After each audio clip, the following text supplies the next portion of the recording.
You're listening to the New Artist Workshop.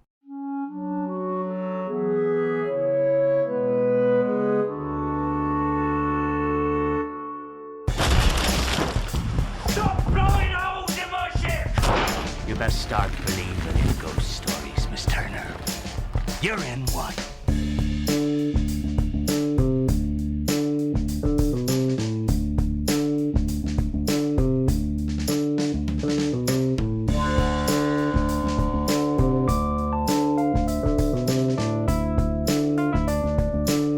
Hello and welcome back to your favorite podcast. Now that's what I call a franchise. I'm Peter Mancuso. I'm Viviana Metzger, and this is the show where Peter... Why are you laughing? Because you hear... Because you just start randomly. We're talking about the exclamation on your... Anyways, this is the show where Peter and I pick a film franchise and go through every single installment. The good and the bad and the ugly. And to be clear, we're defining a franchise as wherever the fuck I define it as. So... He's gonna get loose as we go along. And then we get no... But, well, once he was so strict about only at least 4 entries. Well, because eventually we'll hit stuff where it's like we may tackle a franchise, like take X-Men for example. There are TV shows, but I feel like you don't like the TV shows are like extra, right? I know. But if you could do something like Star Wars, right?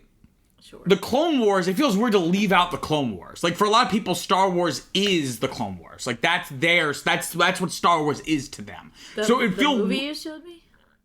Not the movie, just like the TV show. Oh, the TV show. Mm-hmm. But we're not talking about Star Wars today. We're starting a new franchise. We are. We We're have also brought back the Angry Orchard. We brought back the Angry... I think we only drank for the first 2 or 3 episodes. So if we're a little silly, I hope you'll like the first episode.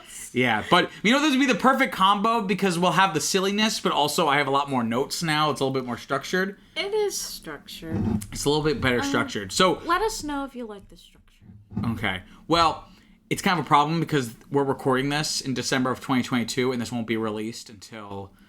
I think April or May or June of 2023. So by the time we hear the feedback that we just asked them for, we'll have recorded so many more episodes. But that's great. It's like the olden days when you would send mail. It would take 3 months. But anyway, okay, focus. We are beginning the Pirates of the Caribbean. I say Caribbean for the franchise, but I would never say I'm going to the Caribbean.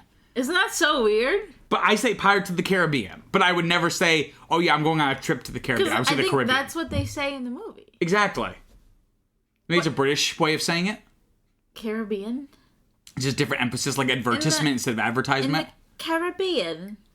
Yeah, that does sound British. So what are we talking about today, Viviana?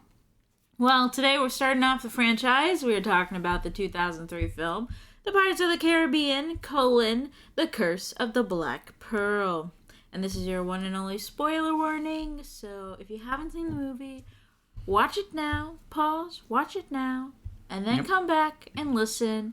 We're not going anywhere. And you'll know for the upcoming weeks the movies to watch beforehand to prepare. That's right, because I don't think we're going to tell people... Well, no, people know we told them at the end of the last one that we were doing Pirates.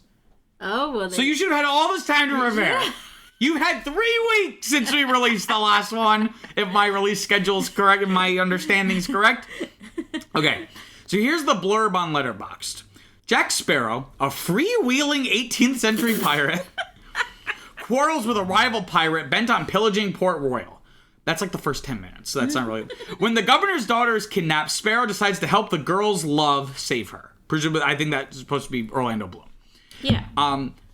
Can we just talk about very, very, very, very quickly that there is no curse of the Black Pearl? Yes. The curse is for the gold. It's not for the ship. Well, were they supposed to say the curse of Cortez's gold? That's what I'm saying. It's like a great title, but it technically makes no sense. Well, I guess it's of the Black Pearl because they are the cursed ones. I guess. I think they were just I think the marketing team came up with that one. My understanding, it was originally just going to be called Pirates of the Caribbean.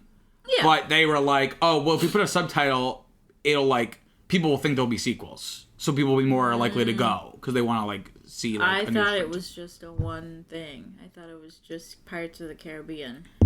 No. And then the subsequent movies have the subtitles. This kind of feels like you have your cousins, and then you have your first cousins. And then you have... Okay.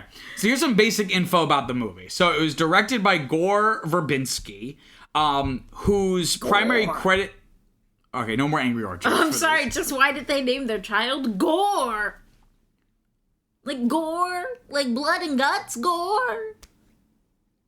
So his previous directing credits of note was one of our favorites, Mouse Hunt. Mouse Hunt. And also the Ring, but like the American version. Not because it was originally a Japanese film that they then remade in English with the Naomi Watts, I think. Of course. It was written by Ted Elliott and Terry Rossio.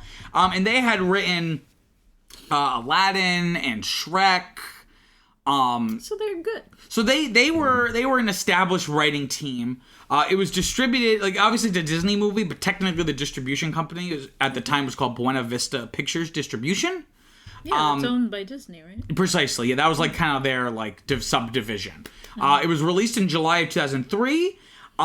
It was made for about $140 million, which was the smallest budget of the series, which makes sense because it was the very first one. Always the first one. And its gross was also the lowest of the series at $654 million. Which is not like a bad profit return by any means, but just compared to the rest of the franchise, especially the second one. The second one was like by far the most successful one, probably riding off of the everyone loving this one. Yes. Which often happens. Sure.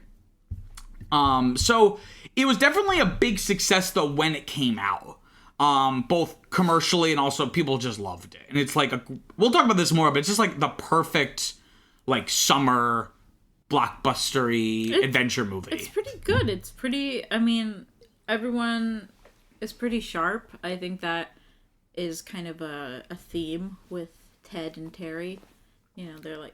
You had no idea who they were until I just said. No, I'm just saying. Now you're saying that they also worked on Aladdin and Shrek. That those are both very sharply written, very quippy, very, I don't know, good comebacks and whatnot. So I think it works really well. And it's not just some dumb action pirate movie. That's true. And well, from my understanding, there was like I never heard this till researching this movie, is that there was like this, like, I don't even want to call it a curse, but like, talk about curses. There was a Hollywood curse, of pirate movies of just not doing well at the box office from the 70s and 80s up until this movie came out. A pirate movie spelled death. Like it would always flop. Huge. So it's really interesting that this one kind of broke that, so to speak. Though I don't think we've really had any other pirate films besides films in this franchise. Well, since then that have been successful. Well, I think we're too woke for pirates now. Like, that's something I was saying, and I don't mean this to be funny. I kind of just mean this to be funny. People are like, oh, why would we glorify such terrible people? Well, that's the thing, is that like. And we'll talk about this more, is like I give this movie a lot of credit for not pulling its punches when it comes to like it's a Disney movie, but it was definitely in that era where Disney wasn't afraid to make like more like adult movies. But I'm glad it's not in this, because I don't want to see it in movies. Oh my god, you're gonna talk about this again. No, I'm just corroborating your point that it's like they're problematic, like so much sexual violence. You know what I mean? Like pirates were not good people, you know? So well, I suppose, I mean, I wouldn't say all pirates. Hashtag not, that was like the hashtag, not all pirates actually. So what was your previous experience with this movie specifically? Oh, I had seen it, I mean, I don't even know how many times, but I mean, yeah, I'm pretty familiar with it. I mean, like, you know, big part of... Do you remember like the first time you watched it? No. So you think it was just something you saw like So by the time you became like a conscious human being, it was just like part of your. It was just like rotisserie almost like. I don't know what's the word. Rotation, the word, not the rotisserie. I mean, it wouldn't be in my rotation necessarily, but I think because when I was growing up, when we were growing up, they were still actively making them. I don't know when the last one came out, but like, it was like a part of our childhood, right? So it was like everyone was watching it, or everyone had seen it, and there was like, oh, there's a new one coming out. I think the one I remember the most is probably the second one, but because again, that was the biggest one. I was only easily. four when this came out. But yeah, I think because the other one it has like a lot more visually striking things, or at least things that would like stuck in my child brain. Like the second one, you mean? Yeah, like a man with an octopus beard, like that's very. I'll say we'll get to it, but into my We'll definitely obviously talk more about the second one when we talk about it next week. But yeah, I'll just say for now and then continue. But I just wanted to add to that, like this movie, this first one, is so packed with stuff. Yeah. Like, it is not I feel like it never drags. No. And they're always jumping from, like, location to location, subplot to subplot. The second one ups the ante even further. For better or for worse, and we'll talk about that. But, like, it's somehow even crazier. I mean, and this movie's pretty crazy. I'm excited to rewatch it, like, because I don't remember, like, the plot necessarily, but, like, just the visually striking things. And then, like, the guy, I guess the dad, or Bootstrap. Oh, Will's father, Bootstrap Bill. I didn't know that was his father, like, just thinking back at it, but then Peter was like, oh yeah, that's his father. But I remember that, because he's all covered, like... He's kind of like seaweed. Sea stuff. Like barnacles. Coral, and, all that stuff. So it's, like, it's a lot more, like, visually striking. Whereas, like, this one, I think... This one, by comparison, is a lot more... I don't want to say realistic, but based in reality. Yeah. Like, there's magic and curses, obviously, but starting with the second one, they really jump into, like, the sea monsters, like with Davy Jones, and there's also the Kraken, right? Is like the big ending set piece of the second one. Spoiler alert! If you haven't watched that one yet, shit! But no, but this one was also pretty like memorable because of like the skeletons and stuff. Like that's so crazy. The editing on that must have been so tedious. You mean like the VFX and stuff? Yeah, just like anytime they're in like moonlight, you gotta switch them over. Some people are in moonlight, some people aren't in moonlight. It's like this whole thing. But yeah. Yeah.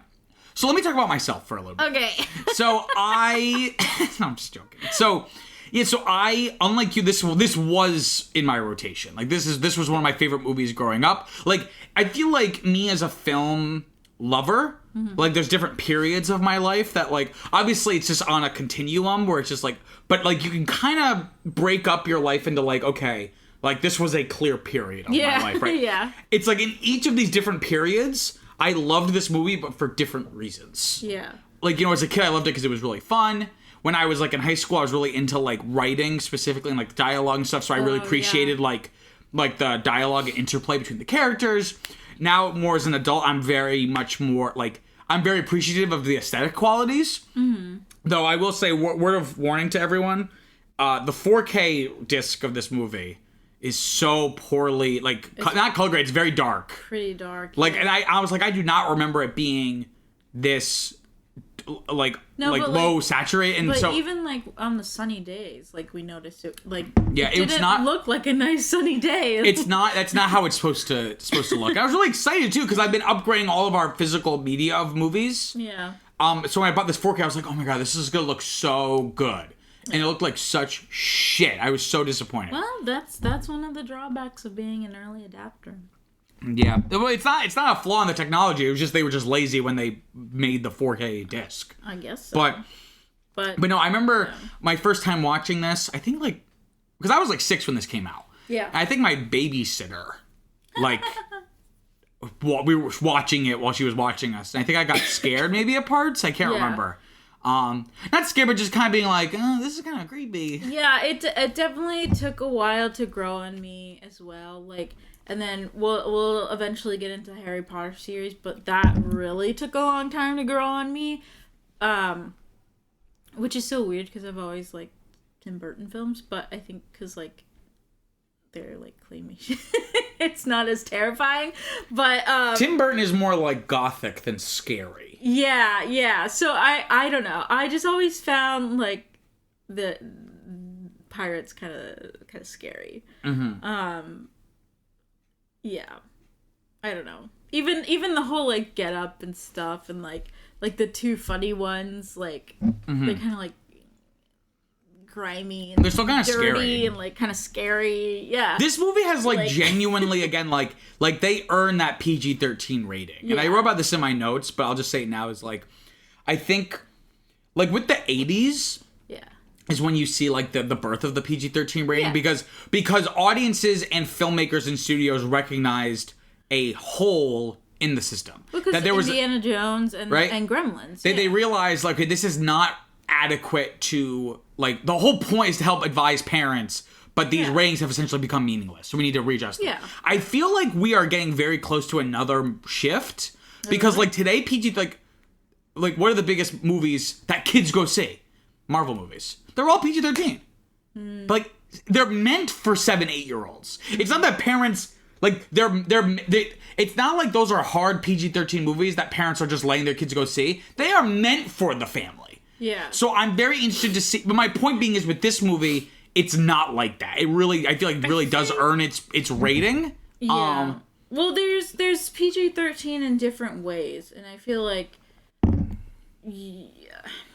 I feel like in some ways things have kind of loosened up in like what we expose kids to and like what we deem as like okay to talk about with them, because like I mean I still watched it, but like for a long time my mom was really against like Shrek or like anything crude basically, but like when I was younger all that shit flew over my head. I didn't know what the fuck. Yeah. I was like, what's wrong with this? Inappropriate. I was like, what do you mean it's inappropriate? I don't even understand. What are you talking about? But like now those things are like lightly alluded to, like in things like Marvel and stuff. Like it's not. There's really a whole gag about Steve Rogers having a good butt. That's America's ad. Like there's really a whole, and that was like the biggest movie of all time. Like kids saw it in droves. Yeah. I'm not trying to be a prude here. I don't care. I'm just saying it's funny how things have changed. Shift. Yeah, there's definitely been a shift because like I think that was one of the frustrating things for me growing up was because like a lot of things were seen as like inappropriate, or like a lot of things I guess that you would like animated things were becoming like more adult, and so like that was always frustrating for me. But things like, for kids became more adult and things for adults became more kid friendly. Yeah, almost. but now it's like kind of changing again, and so I don't know, like I mean I feel like they talk about like, or like they allude to like scandalous things in Marvel. No, like yeah, sure, you know, having a good time or whatever, like literally in what was it? The latest Love and Power or whatever. Love and Thunder. Like literally talking about two stone men having a baby. They don't say they have sex. They just hold hands for a long time. But still, that's how that species does it. Yeah. A lot less mess. Anyway, let's talk about the background of the movie. So this, of course, famously, right, is based off of the Pirates of the Caribbean ride. That was originally. Did they really drag that thing out? That's the thing. Also, they got creative with that. Also, I just want to make very clear, Viviana did not know when we first met that this movie was based off of a theme park ride. When we first met, she didn't know Pirates of the Caribbean as a ride existed. Okay, because I wasn't privy to the history of Disney like I am now. No, but that was just something like people just know. This dude. No, I just thought it was something that people know. Like it's like a like even if you've never been to Disney World, it's just like I've never been to Disney World, one, and then two, when I went to Disneyland when I was 5, you know, there was like a ride, but at that time it had already been out, so it was like, oh. You know. You thought the ride was based off the movie. Yeah. Yeah. Especially since they use like what you were saying. Jack Sparrow was in it. They put Jack Sparrow in it after the success of these movies, actually. Exactly. Like at the end or something. Exactly. So like things like that, but then also what you were talking about when we were watching it is how like they pretty seamlessly integrated scenes Like famous from the moments from the rides ride, yeah. into the movie. So when I see that and like You think it's having based off seen of the the movie. movie, I'm Yeah. like, oh yeah, they just took it from this movie. All teasing aside, I understand why you would have thought that. It's just funny to think about, but I'm a very small world person, so if I don't know anything, then I don't know anything. You know, it's like if you don't know it, you don't know that you don't know it. It's like yeah, it's like I don't think there's any. I don't think about the history behind it. You see it like face value, and you don't like look more. But into I mean now I know to look for that. But like when I was a kid, I just like I believed anything anyone ever told me because I was like, well, why would they have reason to lie? They wouldn't have reason to lie. Some people aren't lying; they just don't know. They're misinformed. Well, sometimes they're misinformed, but also sometimes they're lying about certain holidays and whatnot and public figures. Like Joe Biden? Like Santa. Oh. Anyway, but yeah, no, Pirates of the Caribbean is probably one of the most famous Walt Disney Land, World, wherever, any place that has Walt Disney on the name of it probably has a Pirates of the Caribbean ride there. Yeah. It was one, especially the for hats. Walt Disney specific, the hats. The hats with the dress. No, that's not what I mean. But well, I mean, it was one of Walt Disney's like babies, right? Like before he died, like because it was really big into. It was like one. It's not. I don't think it was the first, but it was one of the first rides with the animatronics. The premise of the ride is not really a plot necessarily. It's basically just a bunch of vignettes of, I guess what you would call if there's a parallel in this movie. Oh, excuse me, guys. The bubbles are starting to come up from the Angry Orchard. The siege on Port Royal is kind of like what a very cartoonish version of that is like the ride, right? Where it's like they're like pillaging a town. What? I was like, oh wow, Walt Disney lived until 2003. No, this is like from the 60s. No. But yeah, I just looked it up. He died in 66, and I was like, wait, how could this have been his baby? But then I was like, wait, the ride came first. Yes, the ride. You're still learning.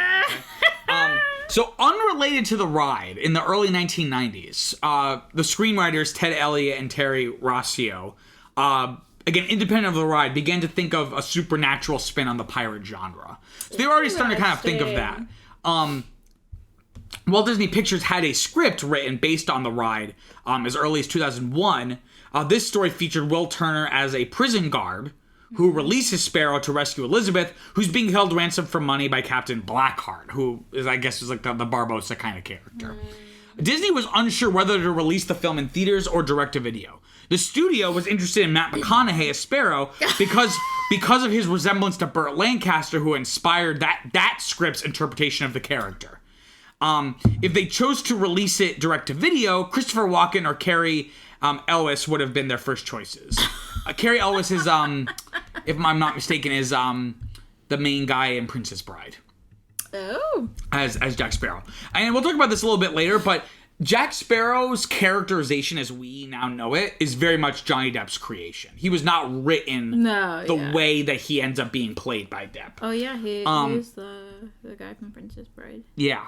When producer Jerry Bruckheimer, famous producer, produced, I think like probably the biggest thing he's produced was probably Armageddon, the Michael Bay movie from the late 90s.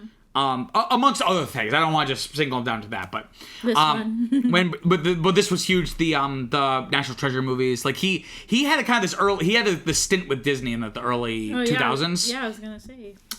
When Bruckheimer was convinced to join the project, he rejected that original script because it was, quote, a straight pirate movie. I think he means that it's a straightforward pirate movie and not a non-gay pirate movie. Wait, what? 4? Not straightforward. I'm just making a joke. I'm just being funny. You're no more Angry Orchards for you. You're like, I got the last part. I didn't hear what you said for the first part. I'm just making a joke about it. Anyway, later in March 2002, he brought Elliott and Rossio on, who suggested making a supernatural curse, as described in the opening narration of the ride. Oh. Not this curse specifically, but it just talks about some kind of magical curse or whatever. And making that the film's plot. In May of 2002, Gore Verbinski signed on to direct the film. He was attracted to the idea of using modern technology to resurrect a genre that had disappeared after the golden age of Hollywood, which I kind of alluded to. And he recalled his childhood memories of the ride, feeling the film was an opportunity to pay tribute to the, quote, scary and funny tone of it. That is true. Which is very good description of that original ride, where it's kind of scary, but it's mostly just like some fun. That's where yo ho comes from. Yeah. That's yeah. I always forget. I always think it's from Peter Pan and those pirates, but they sing like a different song. They just sing like, "Oh, I like to be a pirate," and blah, blah, blah. Really? Wait. Yeah, I don't think they sing yo ho. Oh shit, we gotta rewatch that too. Yeah. Jim Carrey was considered for the part of Jack Sparrow. What? However, he was busy. However, the production schedule for The Curse of the Black Pearl conflicted with Bruce Almighty. Like I said, others considered were Christopher Walken and also Michael Keaton. Oh. The box office failure of The Country Bears, which had come out in 2002, made Michael Eisner, who was the then CEO of Disney at the time, Yes. he attempted to shut down production of Pirates of the Caribbean. Because that's also based off of a Disney attraction. This Haunted Mansion and Country Bears were all kind of greenlit and made at the same time. Yeah. Pirates was the only one that was commercially or critically successful at all. I thought people liked Haunted Mansion. No.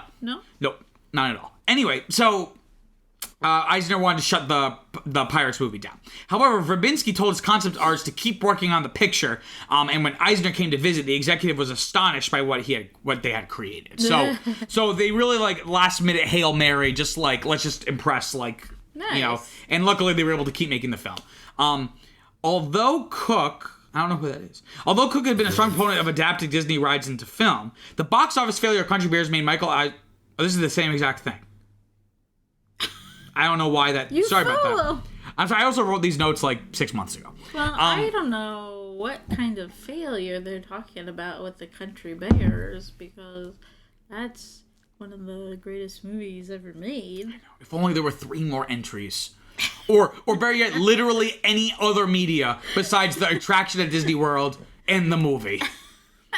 In terms of the filming, Little Bear, that's my brother. Oh, does he have any distinguishing features?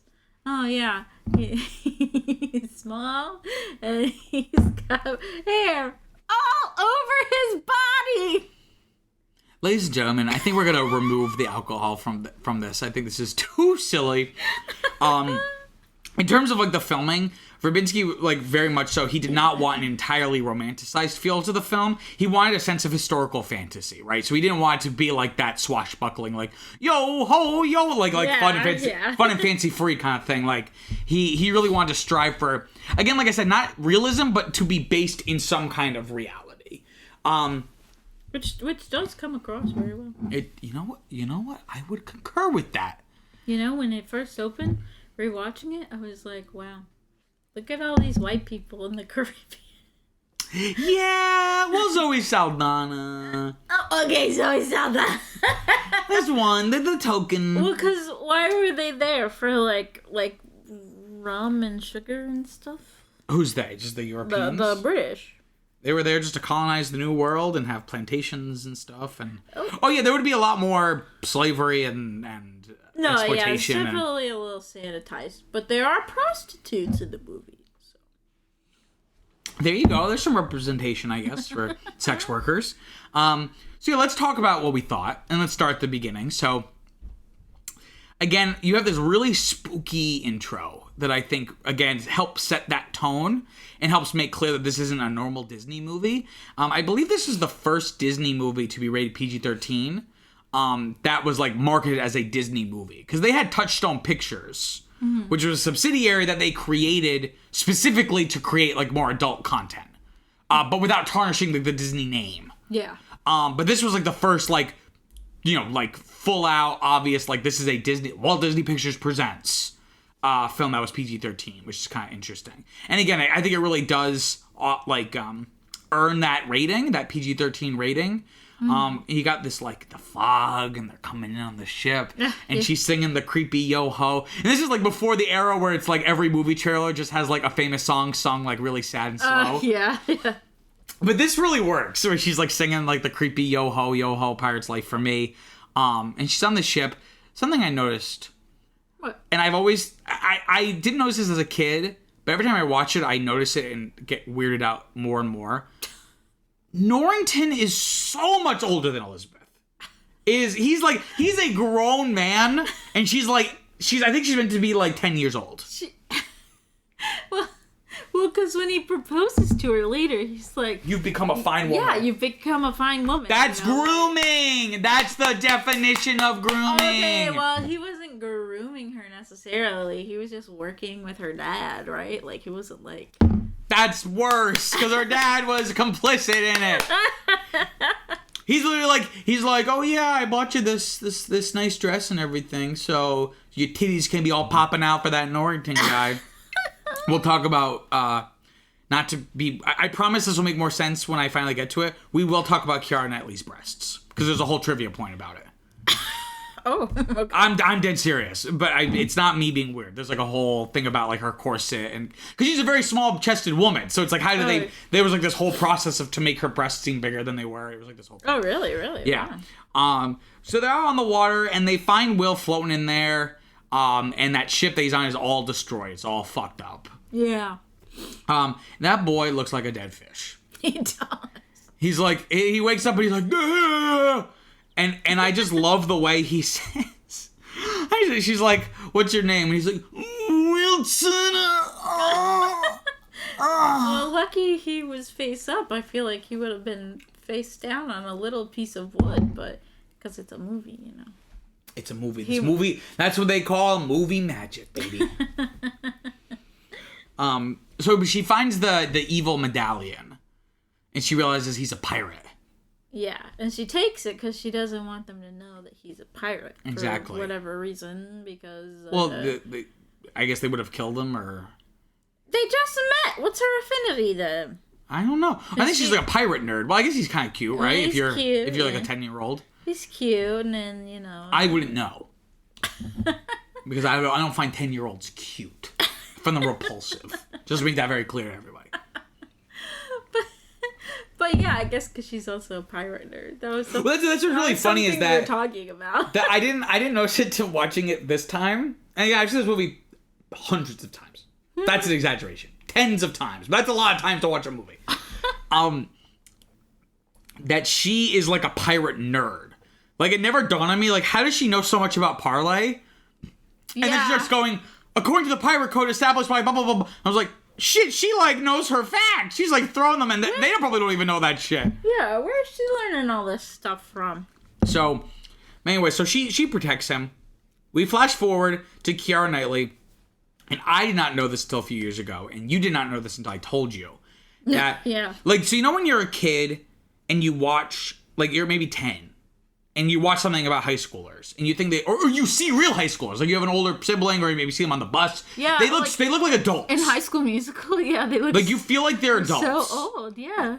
You feel like they're like when I was in the second grade, like on the bus there'd be 8th graders. I thought they were like only a little bit younger than like adults, right? No, they're like yeah. 13. Oh my god, yeah, the 8th graders right? too. So maybe that's what's causing my like astonishment at this fact that I'm about to say. Maybe adults in 2003 clearly recognized this, and I'm just blinded by nostalgia and the fact that I saw this when I was 6. Keira Knightley was only 17 when they filmed this movie. I feel bad for lusting after a 17-year-old. I'm sorry. I'll say it on the mic. I've done it.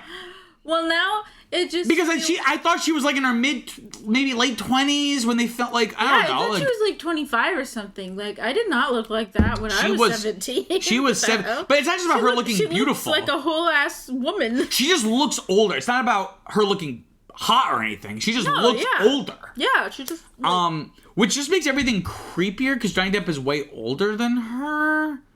And I guess that part could be weird, but the part that's weird for me is that there's so many like gags and stuff about the corset and her bosoms and all that stuff. And she's like a minor, yeah. Yeah. So something about that is just like it has definitely colored my perspective on this movie. It doesn't change how I feel about the movie, but I can never watch it and not think about that now, like because it's like such a weird. It's like 18 is so arbitrary. Like why isn't it 20? It is arbitrary. Why isn't it 12? Anyway. 12? I'm just joking. I'm saying a lot. I'm just being funny. Make this disclaimer. I'm just joking. We don't like children. Trust me, I'm very confused by people who... I don't like anyone. What about me? Oh, you're the exception. Okay. But you do say I look like a little German boy. Anyway, so she still has the medallion. She doesn't want anyone to know that Will is a pirate. Though she never had that confirmed. Because for all she knows, he just picked it up in a pawn shop or something. He thought it looked cool. Well, he did come off of, like, a burning ship, so... That's true. It's funny, though, in, like, movies, like, to make that story work. Yeah. It has to be, oh, you have this, you must be a pirate. But, like, if this took place in the modern day, we're, like, so inundated with brand. Like, we wear, like, Nike shirt or like, Pepsi shirts. Yeah. So in any other era, that would mean I worked for Pepsi. Do you know what I mean? So it's... Not, but anyway. not anymore. Back then, it meant you were a pirate. Yes, that was the mark. That was the way they knew. That's how they told it one from another. Which is kind of weird, though, because, like... No, they told because they were branded by P if they got caught. No, I know, but I mean the medallion-wise, like, that doesn't really... Just a skull. What if it's a religious thing? Well, it came from the Aztecs, so I'm not really sure how the Aztecs have gotten into pirating. But That's true. It's just to make the story work. Weren't they landlocked or something? I don't know.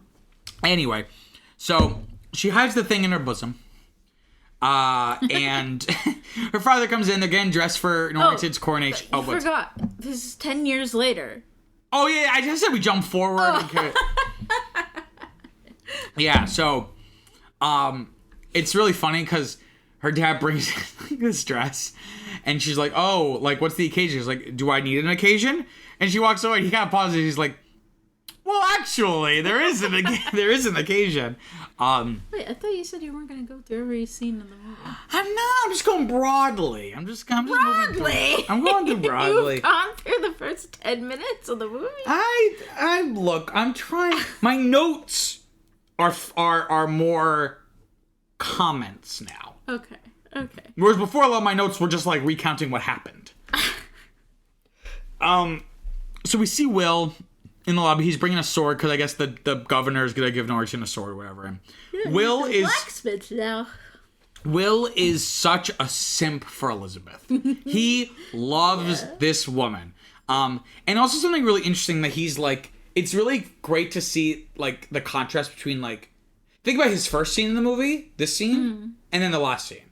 Like he starts from this very polite, like no, like doesn't make any waves, like, and then he ends up becoming basically like a pseudo pirate. And like being a complete like obstacle to authority and power. Well, it is in his blood, as we learn. Well, that's the thing is like it's really interesting, and I'll talk more about that. Where it's like I think this is maybe a little bit of psychoanalysis here, but it feels like he is like trying to fit in as best as he can because he like understands he's like I just like showed up here. Yeah. Not that he knows he's a pirate trying to hide it, but he's an just outsider and like he feels like an outsider. Probably like taken under the wing of the governor and everything. So, like, so it's indebted. like exactly. So like he's very docile is the word I'm looking for. Yeah. Which is a complete contrast to Jack Sparrow. Obviously the huge highlight of this in these movies in general, and I think he's the only one who's been in all 5 of them. Oh, really? I think he is not the protagonist of this movie. Yeah. But he kind of becomes the protagonist. Mm-hmm. I kind of wrote here, in this movie at least, he's kind of like Beetlejuice, where it's like, people remember him, but if you look at it like on a narrative level, like he actually has very little to do with the plot. Yeah. Like the plot he's a catalyst for a lot of the events of the story, but he does not really affect most of the story. Save for a few key like moments, but But also what's interesting about is Will's transformation is that yes, he's becoming more like pirate-like, and to a lot of people, or at least bucking authority more. Yeah, but like to a lot of people that would seem bad. But like the reason it started was because he was so driven by what's good and like trying to protect Elizabeth or like rescue her, right? Whereas like the other people in the town, like, you know, Norrington and her dad, were like too scared to basically challenge the pirates and stuff. And he was like, I don't give a fuck. I'm gonna go get my girl. Yeah. There's something I'll talk about later where it's like this idea of rules. And like what do rules mean, and like rules versus guidelines, and like what do you know, where when do you break the rules and why? Yeah. Well, and I think it kind of spreads to everyone a little bit, because in the ending, the dad is basically saying, like, you know, the law states we should go after them. They're pirates. They should be hung. But, you know, doing the right thing isn't always the right thing when done with the wrong reasons. Yes, I understand what you're saying. Yeah. You know. So that's kind of Okay, like... do you understand? Because we were watching it, you were like, what is he saying? No, just the way he grammatically says that at the end. He's like, if the best course of action demands an act of piracy, perhaps an act of piracy is the right course. It's like, you just said the same thing, but just backwards. I don't understand what your point is. But no, but I think there is like this overarching theme that I've never identified till now is like, yeah, the idea of like the rules and like, what are the rules for? Right? Are the rules there to protect us or confine us? Right? Do we make the rules, or do the rules make us? Right? And yeah. Or like sometimes it's okay to be broken if done for the right reasons. Exactly. It's like, you know, what's like the spirit of the, you know, like why does the rule exist in the first place? Yeah. But yeah, so we get introduced to Jack Sparrow in like a great intro where he's literally coming in on a sinking boat. It's like hilarious. Oh my god, such a drama queen. And he's just like, and he perfectly lines up with the dock and then just walks right. It's perfect. And I know Depp is obviously a very controversial figure, you know. I guess now, gripped, you know, obviously the nation was gripped by the Amber Heard, Johnny Depp trial. But I thought she was the one who shit in his bed. I don't know. Was that we're not going to get into it. After being provoked? Look, I tend to... I didn't follow it very closely. It was a lot happening, but... Look, I in general, as just a general rule, I tend to just, you know, believe the women. No. But I just don't... There's no way to know. I'm not flying the wall. But that being said, Depp is just a complicated person. And that's not to say, like, oh, he's complicated. I'm not trying to excuse it. He seems like not a great dude. Right. Well, you know what I've heard is that he's just... I just want to get that out of the way now, because I think ignoring it wouldn't be the right thing to do. I just want to bring that up. He's a controversial figure now, but like back then, I don't think he was, right? Like, well, he probably wasn't super nice to people on set or whatever, but... Well, he was slightly involved with the whole River Phoenix business, but... What is the River Phoenix business, and how is he involved? What does that mean? About him dying at Club Venom or whatever. Oh, he died at a club? I don't really know much about River Phoenix. Outside of a club. Well, I only know this because I was researching after watching Indiana Jones. But yeah, so I guess he died outside of a club, and there was like a group of people who owned the club, and like Depp was one of them, and like he owned the club. Yeah, or at least a portion of it or something. Yeah. Maybe he was like a stakeholder or something. Yeah, it was like a group of like younger dudes, and then there was also the bassist, drummer of the Red Hot Chili Peppers or something there too, and like I don't know, they were all like friends basically. How did he die? Drug overdose? Yeah, I think there was like something laced or something. I don't know. That's not good. All of this to say about Depp, looking at his career in its totality, this is probably his best performance. Not just as this character, but this particular movie. Well, you know, I've been told by some people that he's just never been the same after Edward Scissorhands. Why is that? And what people are you talking? I don't know. I guess you're like people on the street. I guess because it was like such a dark character. I don't know, but like. Well, I mean, this was like 10 years after that, so. No, I know. That's what I'm saying. But they're like, oh, but he basically plays a version of Edward Scissorhands in every single movie now. I don't know about that. I don't know. I disagree with that because I don't see the connection between that and this. They're both like I guess like darker figures. Or I could see that argument about maybe his role in Charlie and the Chocolate Factory. It's kind of this weird, uptight, kind of anal. But like, Jack Sparrow is definitely a lot more outgoing than Edward and everything. just completely different. Edward's very like skittish and tight. Yeah. And Jack is so loose. So I don't know. I just disagree with that. But this is probably Depp's best performance again, just throughout this whole film. Which I don't know if that's saying much, but it's an iconic character. I mean, people still get a kick about when Jack Sparrow comes to see the kids with cancer in the hospital, right? Like, you know, so, but he's coming into town. And again, we get the sense that it's really not pulling its punches because they come in and we see like the corpse, the hanging corpses of pirates. The pirates. And we really get to see Jack's like personality come in as he's bartering with like the port clerk. I don't know what you would call that guy. Oh, who's like, that was funny. he's manipulating those two guards. And that's like his real first scene when he's like trying to kind of like toying with them and confusing them, and it's like a great character introduction. He's a for very him.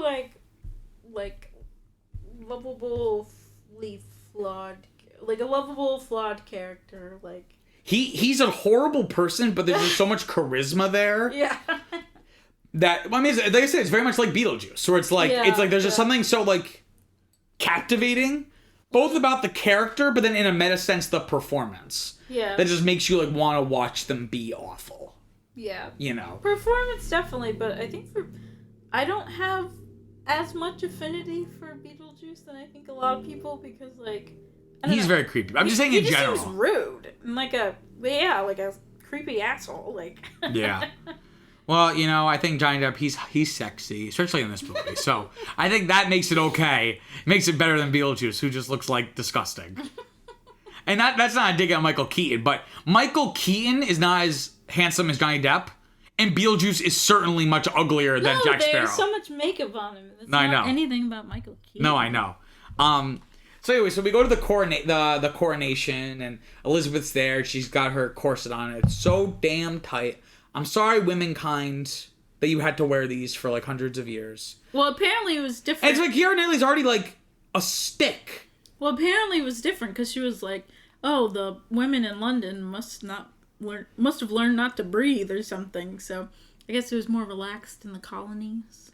Yeah, it takes time for you ever hear the expression like, "Oh," I think there's like a thing on How I Met Your Mother where it's like, we didn't get the '90s till 2004, where it's like it takes time for it to import over and stuff. But this bitch is standing on the edge, and Norrington's trying to propose to her, and she fucking falls over the edge. Into the water. And it's this great shot of, they come back to Jack talking to the guards. He's like, and then they made me their chief. It's like, what story is he telling them?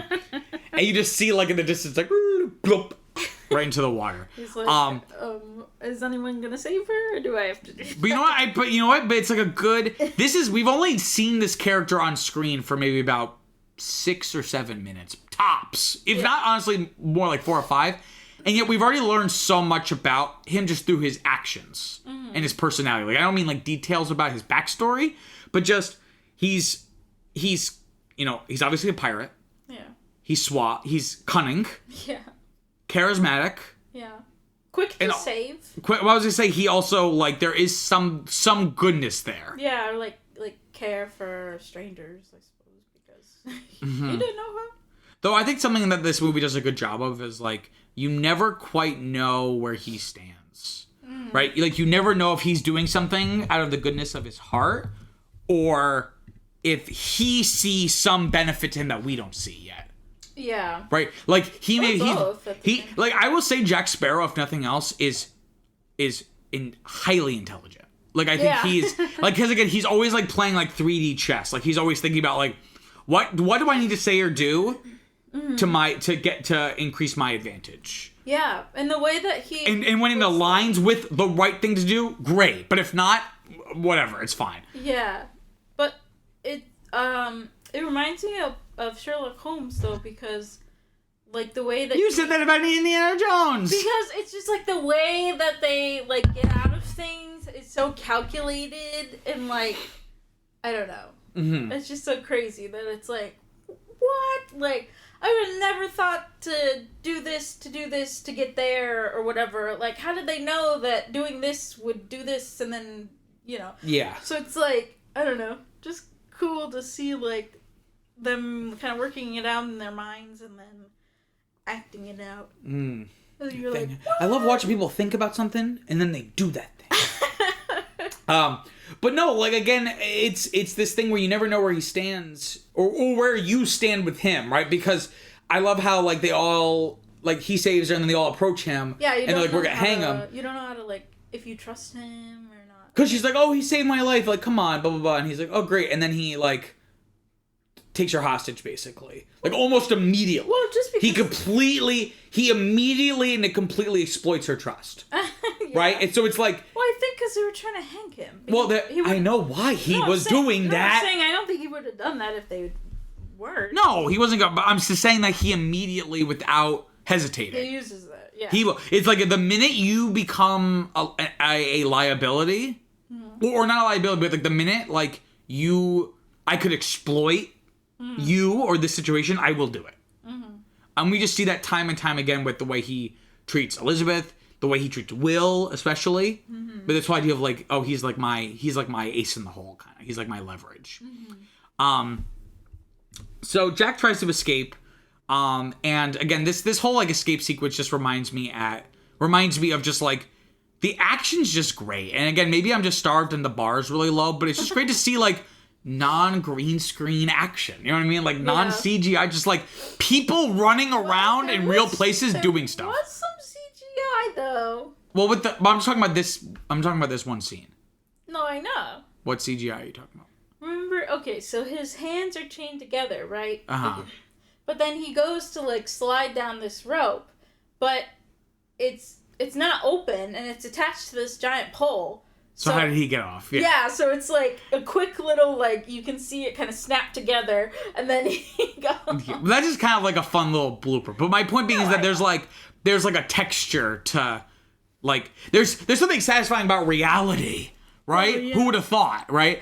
And it's great because me and Viviana just saw Die Hard for the first time, I think, last week. And it's just like, that's also, they're not very similar, but my point being is that it's just like action has just changed so much. Even 10, 15 years ago. This movie is, actually, you know what? This episode will release almost around the 20th anniversary of this movie coming out, which I did not plan, but it's kind of interesting. I think this comes out in May. Well, whenever you're listening to this, you know what date it is. But I'm just saying that it's great to see, like, it's like just perfect summer action fun. Like a perfect July release. I love when they're in the I don't know the studio. The blacksmith. I was gonna say not the armory, but like barn. No, it's like smithery. I forget. There's a name for it. Smithery. Yeah, well, when they're in the smithery, I think I may be making that. I love that because it's like what.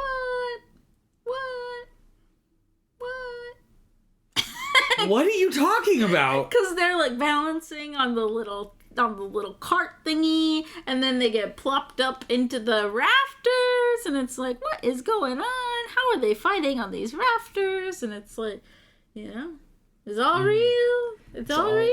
It's all real. Okay, so yeah, like there's this great sense of action and like weight to everything, where it's like this film in a lot of ways feels quaint by comparison to like again like you think about Avengers or even Avatar or something. It's just like these huge action set pieces like, and destructive. That's what I'm saying is like this is like it's very small scale, but then you feel the weight of every sword hit, every clink, every fall, every jab. Like you feel the weight of it. How did they film him throwing the sword so close to his face? Well, they probably just cut it in a way where it was already there, and then they like did like a whip pan where it went like. Phew! Oh, maybe. You know, but I think the movie also does a good job of similar to The Ride balancing tones, which I think is oftentimes a big pitfall for a lot of films for me. Like that's what annoys me a lot is when films try to like have their cake and eat it too. But this film does a good job of balancing like the serious and the silly and funny. So it's like you have like in one shot. Norrington's like they're talking about the gallows. Yeah. Like in very great detail. And then literally like the next 30 seconds later we have like the drunk blacksmith gag. Where he's like asleep and he's like, whoa! Also, can we talk about the music? The music in this movie is so good. From my understanding, like 30 people composed music for this movie, all under like the tutelage of Hans Zimmer and I think this other guy. Claude something. Because- Sorry if you're him and you're listening and you're like, why you forget me? It's like, wait, I was one of those guys. But the music slaps. I'm telling you, it's the trifecta, man. They do everything. Who? Who do you think? John Williams, Hans Zimmer, but who's the third person you're thinking of? Danny Elfman. Who else? But it's so great. Like the iconic, like the parts, just like there's so many iconic themes in this movie, musical themes that I can't just name. I just couldn't name one. Oh, because you were talking about how they were they weren't fighting to the music, but the music was like to their sword. fighting. Yeah, the sword. They were kind of like hitting on beat. It was like really. Yeah, it was very well coordinated. And, synchronized. So, but yeah, they have this great sword. That might be like my favorite action set piece in the movies. Actually, is their fight in this, because there's like a lot of also like narrative stuff going on there. Like you could feel like you have these two personalities that are kind of like colliding, and you also get to see like the real Will, right? Because he's kind of like performing in a lot of ways. Yeah. Like he's very like he has like a mask. Yeah. But in this moment he gets to like be who he is, which is like this because like adventuring. The other Will, what purpose does he have to train with swords 3 hours a day? Yeah. Exactly, yeah. Where it's like, this is like the real him. It's like his hobby or whatever. Like Exactly. He enjoys Not to be a pirate, but just to like... he just enjoys it. To be a hero or to go on an adventure or something, right?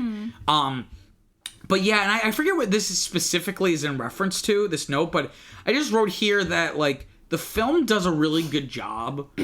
And obviously it then was followed up by a bunch of sequels and ancillary media like novels and stuff, but the film does a really good job of building out a world that isn't fully explained, but it just like begs to be explored further. With like, you know, it's like, well, what was Jack doing? Like, what were his exploits before? Like, what was it like when Jack was the captain of the Black Pearl? Like, and then things that were answered in this movie. Like, they do a good job of planting the seeds of intrigue. So, like, there's that great moment when he, you know, Will is blocking the way and he's gonna shoot him. Oh, Jack's gonna shoot Will with the gun with the only one shot. That he's been saving for Barbossa, and he says, this shot isn't meant for you. Yeah. But when you first watch it, you don't really know what he means, but it just... And even Will has, like, this quizzical look, and it makes you kind of lean in, and you're like, there's more this... Like, they're not playing around with the story. I'm definitely overhyping this movie. I love it. But I'm just saying, I think there's very subtle things that even, like, very kind of popcorny, you know, action summer blockbusters can do. Just give it a little bit more character oomph. You know what I mean? Oh, yeah. I'm sorry. Viviana, you're being very distracting. You're just scrolling on your... What are you looking at on your computer? Like, we're supposed to be having a conversation. I'm having a conversation. You're researching something dumb. What is it? Tell us what it is. Tell us. I'm not researching anything. Yeah. You're just exercising your fingers, scrolling up and down for nothing? What the hell are you doing? We're doing a podcast. Come on, you know you were looking at something. I don't know. You... Anyway. Were you looking up Hans Zimmer? No. I was looking... I opened an email. An email? But you're not even doing things related to this. And then I I wanted to check my grades. Check your grades! We know what your grade is for this podcast? F. Okay, I'm invested. But oh yeah, Viviana looks like a beached whale right now. She's like leaned over on the couch.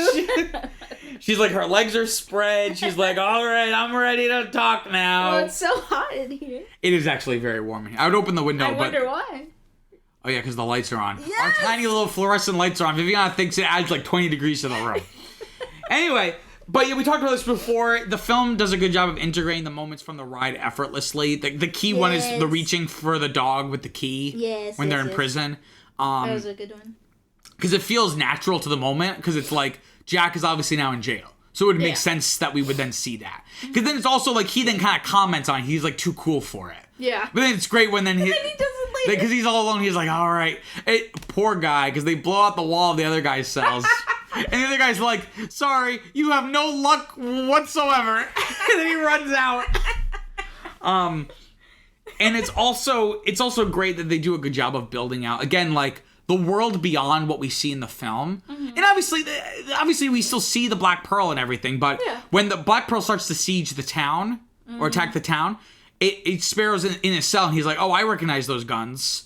Like, they do a lot of, well, it's just supposed to be a funny line. But, no, not funny, but it's just meant to be like... I was like, wait, do the guns It's just a movie. No, it's just a movie thing. It's just supposed to... I think the intended effect is to be that he knows the ship really well. But that's my point, is that, like, it's like these little simple lines that help us get a better understanding of the world and these characters, right?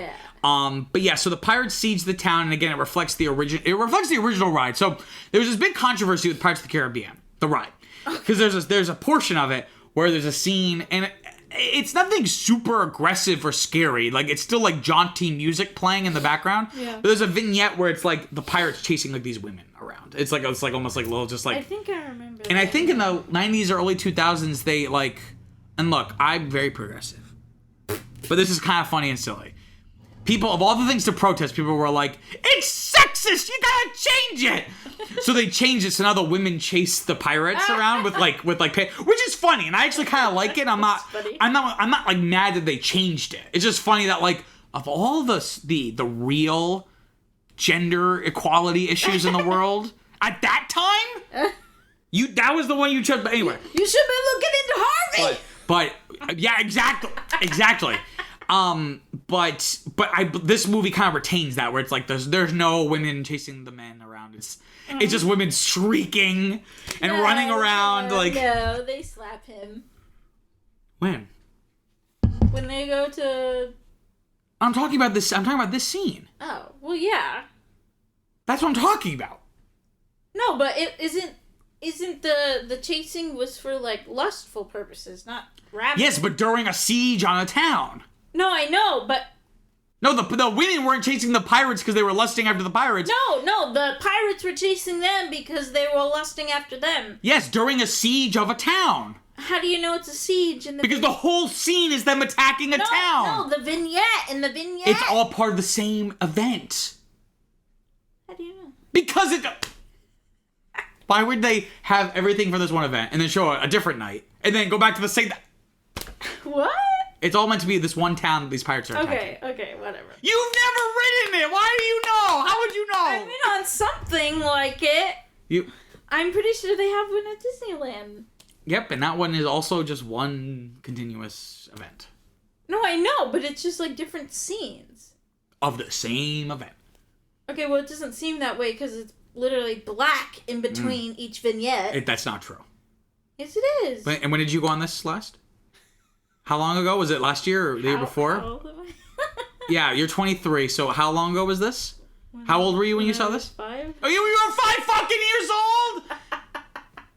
Yeah, you don't remember what you ate for breakfast this morning. How the hell you gonna remember that from 18 years ago? I remember some scenes, though. I do remember all the gold. No, there's no blackout scenes in between each vignette. No, not blackout, but you're just, like, doing the ride, and then there's another vignette, and then there's another... Yeah, it's all meant to be the same town, the same event. Anyway, the men chase the women, which is the way that's the way God intended. What? I'm just joking. But again, this scene is very violent. This whole not scene, but sequence of them attacking the town. Will Lily throws an axe into a guy's back. Oh my god, yeah. I mean, he survives because he's a cursed immortal, but still, he's like, oh, that's true. Because you don't know that at first. And then you're like, wait, he's back? Yeah. Oh man, that guy loves him some bombs. He's the bomb man. Yeah, he's running around it. But there's, again, some great practical effects here. Like, they're really blowing shit up. Like, for real, right? Which is always... I love seeing shit get blown up. Also... So does Michael. Michael Bay? Yeah. Yeah. I don't know the full story. And again, by the time you listen to this, I think that movie will be coming out soon. But Christopher Nolan's doing that Oppenheimer movie about the guy who created the atomic bomb. Yeah. And I haven't read the full article yet. But it's just something like, he recreated an atomic explosion without CGI. What does that mean? What does that even mean? So I'm like, I just love seeing shit blown up. So Christopher Nolan's like, I got you. Also, it's funny. So they're going to the governor's house. The governor's not there. He happens to be away. He's hanging out with Norrington about something. He's like, oh yeah, she probably didn't say yes because she was almost killed by a pirate. Oh, yeah. You know, give her until tomorrow. Maybe she'll change her mind. But anyway, so Elizabeth's in the house and the maids are like, you gotta get out of here. Something about the way this maid says this line. Her line is, you're the governor's daughter, right? So the point being is like Elizabeth, like they're coming after you. Like they're probably gonna capture you for ransom. That's not how she right? said. Because you would think she would be like, because she's like, well, why? Why do I have to go? She's like, you're the governor's daughter. But she says it like, you're the governor's daughter. As if to be like, I don't know if you're aware, but you are the governor's daughter. She forgot. She's such a pirate nerd. She thinks of herself as a commoner. Yeah, like, so it always just makes me laugh the way she says, you're the governor's daughter. Oh man, I feel so bad for that butler man. He died answering the door. He just died doing his job. He's like, hello, chum. Bang. But yeah, so she calls on Parlay. Again, I didn't know till this viewing I didn't know she knew all these details. She's like, as established in the 15th century by Pirate John whatever, but you must take me to, isn't that part of the code, blah, blah, blah. And it's like, how do you know the code? But this was after he said a really weird word. Pop it. If Viviana, for this whole time, thought he was saying bob it. Like the game Bop It. Or puppet. She's not a puppet. A poppet, I feel like we've been dating for a little over 4 years. I feel like we've had this argument about 13 times. And this is the first time we've ever watched this movie, I think, together. No, so but it's I know he says a poppet is a term of endearment, particularly for a young girl. I know, but it sounds like he's like British, so it's like puppet. So it's like he says that he enunciates normally I would agree with you because the British he's never using consonants. Okay, don't say. But sorry, he literally over enunciates. He's like, hello, puppet. It sounds like puppet. Then the subtitles, you still didn't believe it. No, you were like, there must be a typo. They must have goofed. Because what the fuck is a puppet? A puppet? It's a term! Well, you know what? I noticed. It's like an 18th century thing. Yeah. Yeah, have you lived in the 18th century? You know have you been there? No wonder you haven't heard of it. You know what I noticed is that they were really good with the vernacular because and you would know. They say stuff later, and I'm like, what the hell are they saying? But it's like, you know. Like avast. I had to look it up during the movie. And he's like, avast, which I guess means like stop. Like halt. Oh, wait, avast isn't a ship? No, no. Well, at one point they're commenting on the ship and he's like, avast. I means yes and avast means stop. Yeah. Or like halt, kind of. Oh, yeah. No, it's not the name of a ship. Sometimes when they talk, they're like, it takes you a while to figure it out because so they do. Yes, sure. It's puppet puppet because puppet. Okay, say popcorn. Popcorn. Now take out the corn. Pop. Now say pet. Pet. Say pop. Pop. Pet. Pet. Pop it. Pop pet. Like you're popping it. What are you gonna do to that? I'm gonna pop it. Pop pet. Yeah, pop it. Like Forrest Gump. I guess he does say pop it because they use other funny words too. Can we move on? Can we? This is what the people want to hear. This is what the man. If this is what the people want to hear, then we got a big problem. All right. So Jackson's cell, and he finds. What? Jackson's cell? He's in his cell. Oh. Yeah, Jackson incel. He's involuntarily celibate. No, I think he can have as much sex as he probably wants. He does. And he does. So he's in his cell, and then some of his old pirate friends come and find him. Friends. And the moonlight is shining through, and they stick their hand through, and his arm is all bony and shit. Skeleton. And I will say, like we were saying before, the curse. What the fuck? The curse is really cool, and they don't explain. Well, all he says is so there is a curse, but it's like you don't really understand how or why. And I think the VFX are done very, very well because this shot's very simple, but you have them like you said going in and out, especially that last fight at the very end. Jack and Barbossa fighting. They're going in and out of moonlight. Yeah. Actually, something really cool is this movie is part of Kingdom Hearts 2. Oh. And there's the whole... We got a Kingdom Hearts nerd over here, everybody. Hey, we got your resident Kingdom Hearts nerd, hey! And there's a whole game mechanic when you go to this world that you can't hurt the pirates unless they're in moonlight.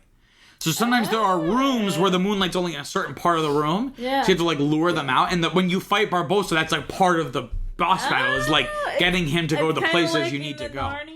Narnia, what's it called? Game Boy game. Mm-hmm. When you have to lure the giants onto the ice, and then they'll like throw a hissy fit and then break into the ice. It took me like 3 years to figure that out. Because whenever they came towards me, I ran away. But then they didn't break nothing happened. I said, what the fuck?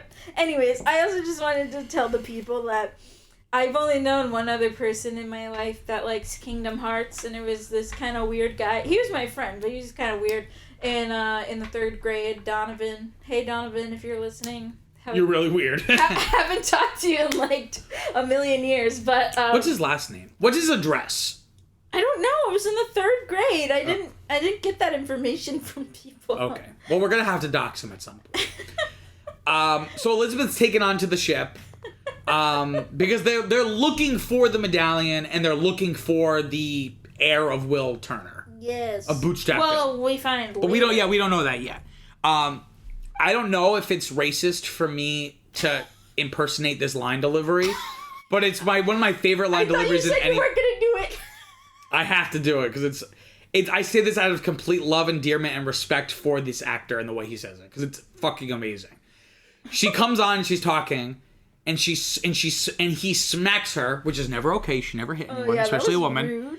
It's very hard. It's like a very hard smack. Right off the bat, like. What? And he goes, "You will speak when spoken to." No, but another line that I like that he says is pretty funny. He's like, "Too long." Oh yeah, he's like, "Too long." He's like, when she's on the plank, she's making her walk the plank. Yeah, she's like taking forever to get down there. He's like, too long, and then pushes her. Yeah, but no, I say this with all respect for that. I think it's a tour de force of a performance. It's just a silly line to hang on to. It's amazing. To be fair, I made fun of the white people's lines too. You're the president's daughter. My date with the president's daughter. Oh yeah. My date with the governor's daughter. Anyway, so yeah, they want that medallion, and they're like, "What's your name?" And she's like, "Elizabeth Turner." And they're like, Turner? Why did she take Will's name? Because she loves him. Because she loves him. Because she wants to be all up in that business. That blacksmith business. She wants him to blacksmith her. What? What? Get up in the business. Ma'am. You just said the same thing. Ma'am. I didn't use blacksmith as a verb. I don't even know what that could mean. But this scene is where we get introduced to Barbossa, played by Jeffrey Rush. He's pretty good. I was gonna say, honestly, the character is pretty silly, but he's pretty good. What I was gonna say is like maybe the writing could have like fleshed him out a little bit more. He's a complete cartoon villain. Yeah. But he's like one of my favorite movie villains ever. Just purely on performance alone. This could have been such a very it's written very cartoonishly and thin. But he's like very demanding. He really adds an intrigue. He has a great screen presence and personality. You believe that he would be a captain of this crew. Yeah. Right? Which is so weird because, finding out later that Jack was the captain. And he was the first mate is kind of weird. I'm wait, Jack doesn't seem very, commanding as a captain. Whereas, like, Barbossa seems more, like, naturally Yeah. inclined for that. Well, again, I think it's one of those things where I think the character of Jack, at least in initial drafts, they may have, once they saw how Depp was going to do it, they may have kind of altered some of, like, the writing for him. But I think the way that Sparrow was originally written, it would have made a bit more sense. Okay, yeah. 'Cause he seems too flounty now. Like, he's so, like, carefree and, it's in my trivia, but, Johnny Depp's, like, his method of creating the characterization and, like, the personality of Jack Sparrow. Yeah. He had basically read somewhere that pirates, which I don't know where he read this or what this even means, that pirates were like the rock stars of their day. What? So he basically envisions Jack Sparrow as like an 18th century Rolling like Stone, yeah. no, Keith Richard from the Rolling Stones. Yeah. And just plays it like that. Which again was not how it was written at all. He did something similar for Willy Wonka where he played him as like Michael Jackson. But like the creepy like But what? like because he's creepy, he's inviting kids to come into his like theme park. That's true. And then like he has his own little Neverland, right? Isn't that No, he had, like, I a little know, theme park? but And he was like, "Hey everybody." I never knew that, and that makes sense now. That's kind of funny. Yeah. About basing it off of Michael Jackson. Oh, Willy Wonka. Yeah. Yeah. But so then the next day they're all like, "Shit, Elizabeth's been kidnapped. We gotta do something." And again, this is where Will begins to break out of his like polite shell because he's like, again, this movie's just filled with amazing line deliveries. And maybe it's just because I've seen this 800 times. He slams the thing on the table and he goes, "That's not good enough." Yeah. And it's great again to see like when like Will Turner is actually wait, you know what? I'm actually gonna tie it back to Will Smith in just a second. Okay. Will Turner is by no means a marginalized member of society, right? He's not like he's still a white cis man, you know what I mean? Yeah. But in this society when class is everything, No. right? Yeah. He is very much marginalized, so he has to kind of play this like the what they call the model minority. You already talked about this. No, I'm tying it into the scene now, actually. Okay. Like, you have to play this model minority in order to fit in. The minute that he starts to break out of it and assert some more agency, how quickly they turn on him. Yeah. Right? That's my point. So, actually, I'm tying it to Will Smith, where it's like, Will Smith was like this revered, and he still is, but like this revered figure in the entertainment industry. And then, you have the one Oscar incident. And then people are like, he should be arrested, all this stuff. Like, how quickly... Like, that's so crazy, because he was protecting his wife, he loves his woman, and she's got alopecia. It's not her fault she's bald-headed. Look, I don't want to get into it too much. All I'll say is that I feel like we've forgiven white actors for a lot worse. Oh, yeah. So Christian Bale, like... we didn't punch anybody, but he would like yell verbally abuse. Yeah, isn't he like super rude? I mean, he's pretty sexy, but it's always the sexy he's people. Pretty rude and wasn't like Mel Gibson and like Mel Gibson's just like a crazy anti-Semite and just like. Well, people still work with him though. No, I know, but my point being is that I'm not really trying to make a point about Will Smith. That was just like a verbal flub that happened to connect to what I was saying. No, I know. But you see what I mean? Where it's like you have to be like this perfect version of what people think you're supposed to be, and the minute you fall short, it's like you're not worthy. Like well, go away. That's what I said when the Black Pearl crew started invading the town. I was like, oh no, there's pirates, but not like non-threatening pirates like Jack Sparrow. Like it's like actual pirates. Like, yeah, that's because Jack is like pretty much like a non-issue, really. Yeah, because he's just the way that he acts and stuff, and yeah. so it was like same kind of concept and stuff. And yeah. Like, I'm sure that's why he's become a popular figure too. Mm-hmm. Yeah. Because he's not like Barbossa. But he's very palatable. Like if you want to like market a franchise, he's the perfect amount of like again scumbag. Yeah. But also like again, I don't want to even say a heart of gold because again, I feel like whenever he does the right thing, it's not for it's because it benefits him in that moment. It just happens to be the right thing. Mm-hmm. But it's like the perfect blend of like scumbag, but also like really it's just charismatic. It's just performance. Yeah. So Will's like, shit, I want to go rescue Elizabeth. These guys are a bunch of pussies. Like, what are we gonna do? So he goes to find Jack. It's hilarious because Jack is trying to break open the cell door. But here's someone coming. So immediately lays down in the hay as if he's just been laying there. He was like, yes, hello? He was like using a turkey bone to unlock it. And then he's like kind of the like act natural type thing. And his act natural is just laying starfish on the ground. Like sort of like Christ-like, just like arms out. And he's like, yes, I was just laying here. Like, what? So he agrees to help Will, but only when he finds out what his full name is.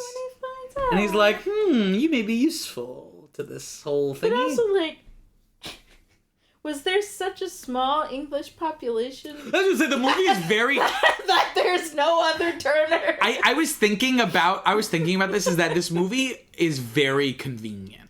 Yeah. Like, it's like Jack Sparrow happens to have landed where not only is the missing gold piece of his enemies, but also the missing blood as well, all in this one place. And the minute he comes is when the medallion finally goes in the water and like sends out like the pulse. It's like all very it's all very contrived. Well, and also Will even being down there because he was in England. Exactly. Like, yeah. oh, my mother died, and then I went searching for my father as a 10-year-old. Yeah. So they agree to work together, and they decide to capture like one of these ships, or whatever.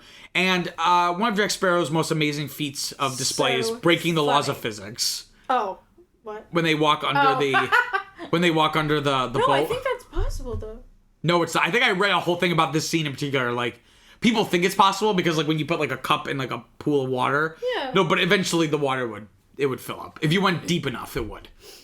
I guess so. Because the water pressure would just fill up. There was this thing in Aruba where, like, it was basically like a scuba... You know, like a scuba diver, but, like, the Scooby-Doo kind, not like the... A Scooby diver? Not like the skinny kind, like the one with the like classic helmet, like. Yes, I know what you're talking about. The Philadelphia helmet. Yes. Okay, so. It's like the big one with like the grate on it. Kind of. So it was like that, but it was like, I guess it was like plastic, and it didn't have grates. It had like a shield, but I guess there wasn't like a section or like closing on the bottom, and so you're just supposed to keep your head level the whole time, like. I don't know. And you go underwater and you like hold on to this rope and then you can like look at starfish and stuff. I don't know. My family. It doesn't seem very possible, but at least what they do in this movie. Okay, because that was something designed to do that. This is just like a rowboat. Well, they said don't move your head too much because then you'll die. You'll get water in your but your mask. Yeah, it's so great that Will is just like so naive and idealistic. Like he's a tryhard. When they're going, he's like, "Yo, what would you do to save her?" He's like, "I would die for her." It was silly. It's like movies had like didn't exist yet, but like it was like he saw too many movies. It's like what it feels like. You know what I mean? Like, and again, it's this idea he's obsessed with the rules of like what you're supposed to do. So it's like now it's like different rules. Like for first it was like society's rules, and now it's like honor rules, right? It's like he doesn't understand the reality of the world. Yeah. Right? Like beyond like he's pure idealism. Yeah. And Jack is pure pragmatism. Mm-hmm. You know what I mean? Yeah. So. But that scheme was pretty great. Well, I was gonna say they it's pretty smart where they steal the one ship and everyone goes to that ship and then they take the better ship and they sail away. Yeah. But yeah, but my thing about Will is I think that's really evident when they're out at sea, and he's like, "You knew my father," like and like I'm not a pirate, blah blah blah, and he's like, Jack's like, "What does that even mean to be a pirate?" Do you know what I mean? Like it's like Will is so caught up on like labels and like these boundaries. Yeah. Like I'm not a pirate. There's like this line between. He's like, "Well, the lines you've been blurring the lines." Mm-hmm. And there's like a scene later on where he's like, "You helped steal a ship." You're working with pirates. You're obsessed with treasure. Like the lines are pretty blurred. He was like, "I am not obsessed with treasure." Right. So to deny anything else. He's like, "Hey, all the other stuff may be true, but I'm not obsessed with treasure." But Vivian, can you stop playing with? She's looking at her hair like she's never seen hair before. No. She pulled out a piece of her hair because she's shedding, and she's looking at it as if like it's like a worm or something. She's like, "Because it's crinkly." It's because you have curly hair. But this one is more wiry. Don't comment on what I'm doing. Well, because I'm talking. It feels like you're not listening. I have ADHD. I know. We gotta get you a fidget toy. You would just hear the plastic. I had a fidget toy when I was a kid. It actually helped a lot in school. Well, now instead I play 24E. That's like my fidget toy. I know. He's like compulsive with it. It's my fidget toy. It helps me focus. If I'm listening to something, I like to play it because having the physical action helps me concentrate better. Actually. I know. Yeah. Same. So I should get you a fidget toy. Well, I just play with my hair. Oh, that's good enough. You know, it grows back. It's free. It grows back. So anyway, they go to Tortuga. Yeah. To Tortilla. Tortuga.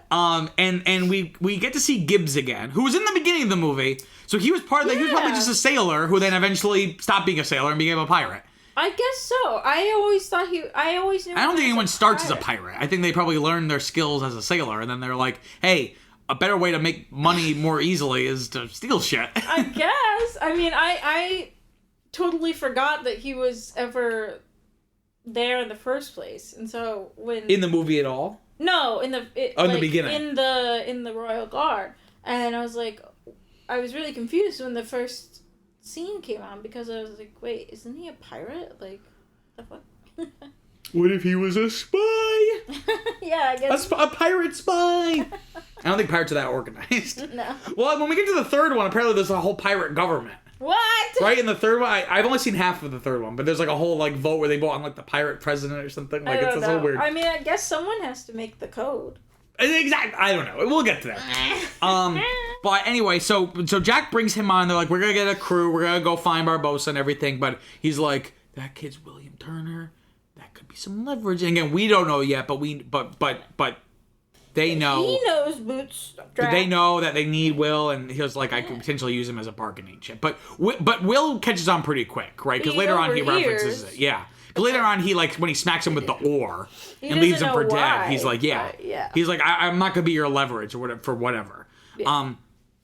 Meanwhile, Elizabeth's on the ship, and Barbossa tells the story of the curse, right? Yes. And again, this is great, and again, it keeps it really serious. Where it's this really, I think Barbossa is a well-written villain, even if he's really cartoonish and he's superficial at first glance. He's superficial if you're being superficial. But I think if you look deeper, like there's a tragic, not tragic in terms of like he's a tragic character, but there's something like very poetically tragic about the situation where it's like, you know, pirates like are consumed by like greed, but also like sensual pleasures, so like drink, food. Oh yeah. Pleasurable company, which I didn't know until I was older that meant whores, hookers. But women of the night, so sex work. This is my canceled episode. I really got. Oh my goodness! I'm sorry, the sex workers. I'm sorry. But no, yeah, because it's like pretty sad. Like he's like, we're not trying to be evil. We just are trying to break this curse. Like, I can eat, but I don't taste. Like. Mm-hmm. And the reveal of the curse is great when she runs out on the poop deck. Oh my god! Or whatever you call it. That is so scary. That part's always so scary because there's so many of them, and it's just like, wah! And this is something we've talked about many times, but it bears repeating, that the VFX looks so good even 20 years later. Mm-hmm. Again, because in certain aspects, it's worse than maybe today, but like more care was put into it.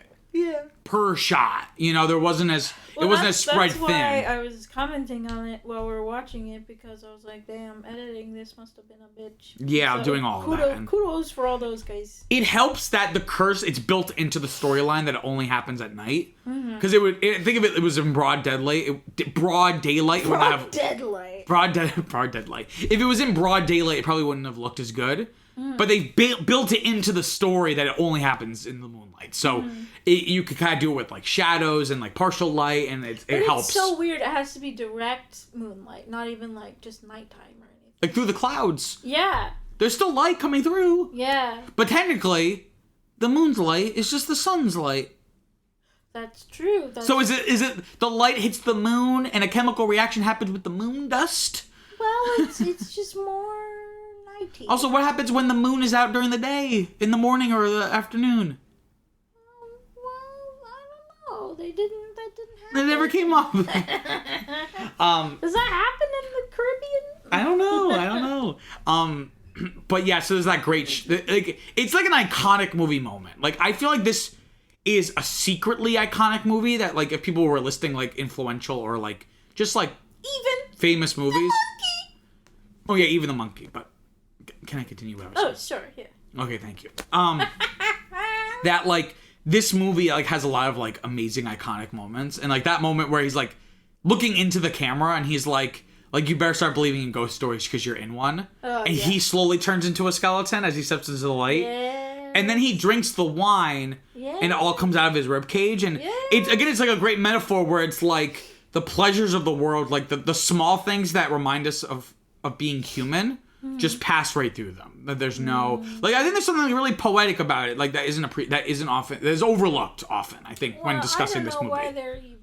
Why they're even wasting their time having food and wine and whatnot. That's a good question. I don't know. That's the thing. They had all the food for her, luckily, because she would need to eat. Yeah. But did they already have that food, or they were like, shit, now we have a mortal on board. She can't die till we get there, so we gotta get some food. Or maybe they have to eat, like, just to stay alive biologically, but, like, they just get no pleasure out of it. But maybe that's it. There's no pleasure. Yeah. Like, there's no taste. Yeah. You know, and like, Terry, I guess they can't What's orgasm, I guess. right? Can they get hard? Can they get, I don't know. Can they get hard?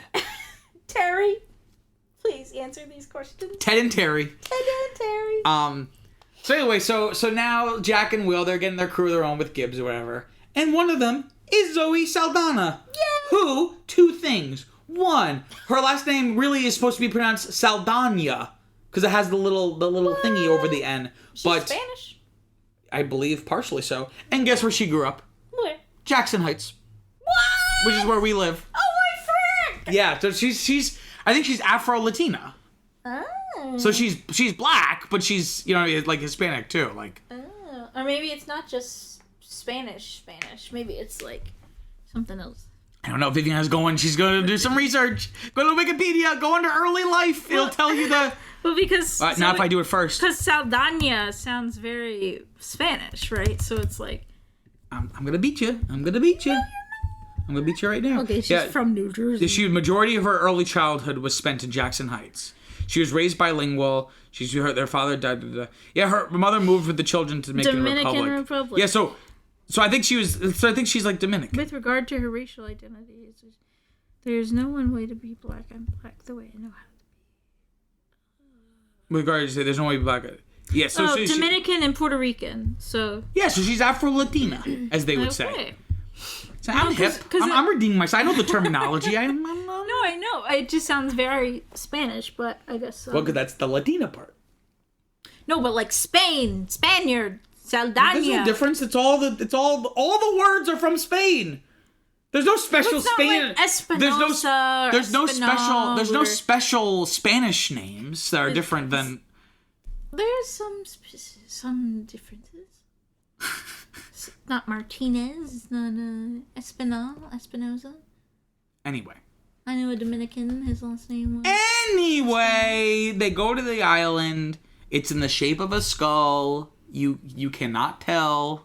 No, you can't. No. I'm saying you, not the abstract you. Oh. I mean you, Viviana. I can't tell. No, I can tell very easily that it looks like a skull. I'm sure it is, but I only pointed out. I was like, "There's the nose, there's the eyes," and you were like, "Huh." So they get there, but Jack and Will and their crew, they're on their way, and Gibbs tells the story of Jack's betrayal. So Jack was the captain of this crew, and then they betray him and they leave him on the island. Mm-hmm. And I like how it's been like mythologized, right? Where Gibbs is telling it like this like epic story is like, he got some sea turtles and he sailed out on some sea turtles. And Will which ends up not being true, but even Will is like, it's very easy to find holes in the story. He's like, well, what did you use for the rope? And Gibbs is like, I don't know. And then Jack's like, human hair from my back, which makes no sense. That's so gross. But it's really cute to see the pirates. I forget their names, but Tweedledee and Tweedledum is what I call them. the short portly one and the one with the fake eye. Yes. Oh my gosh. They're so cute, and they're like, stop rubbing it. They care about each other. It's like, you can get a real eye instead of that shitty wooden one. It does really splinter. And he's like, stop rubbing it. So there's so many great line deliveries. I want a movie about those guys because they're so close. They're just. I think there's an expanded part in the other movies, at least the second one. I remember in the second one, there's this whole bit and they're trying to read the Bible, but they don't know how to read. What? So they go and Barbosa is like, I like how he's like this grandstander. Like, you would think they would just go and then just do it, but he's making like this 30-minute speech about like, for too long we've suffered and now the blood must be paid. It's like this whole poetic thing, and it's like, just do it. So he I guess, he kind of cuts Elizabeth's hands open with the blood to put the medallion in. And the curse isn't lifted. And it's great. They test it out. He just shoots the guy in the chest. And he survives. What if it did work? He'd just be dead. Yeah. And that's why he's like, you shot me. But it's great to see how quickly, again, it's all, I'm seeing this thing, it's all about this idea of rules or expectations, where it's like, if you do this, then you should get that, right? Will thinks, if I am this way, I will get respect. The pirates think, if we do this, we will get the curse lifted. So how quickly they turn on Barbosa. Yeah. And they're like, oh my God. It was you. This is all your fault. You're the one who sent Bootstrap to the depth and blah, blah.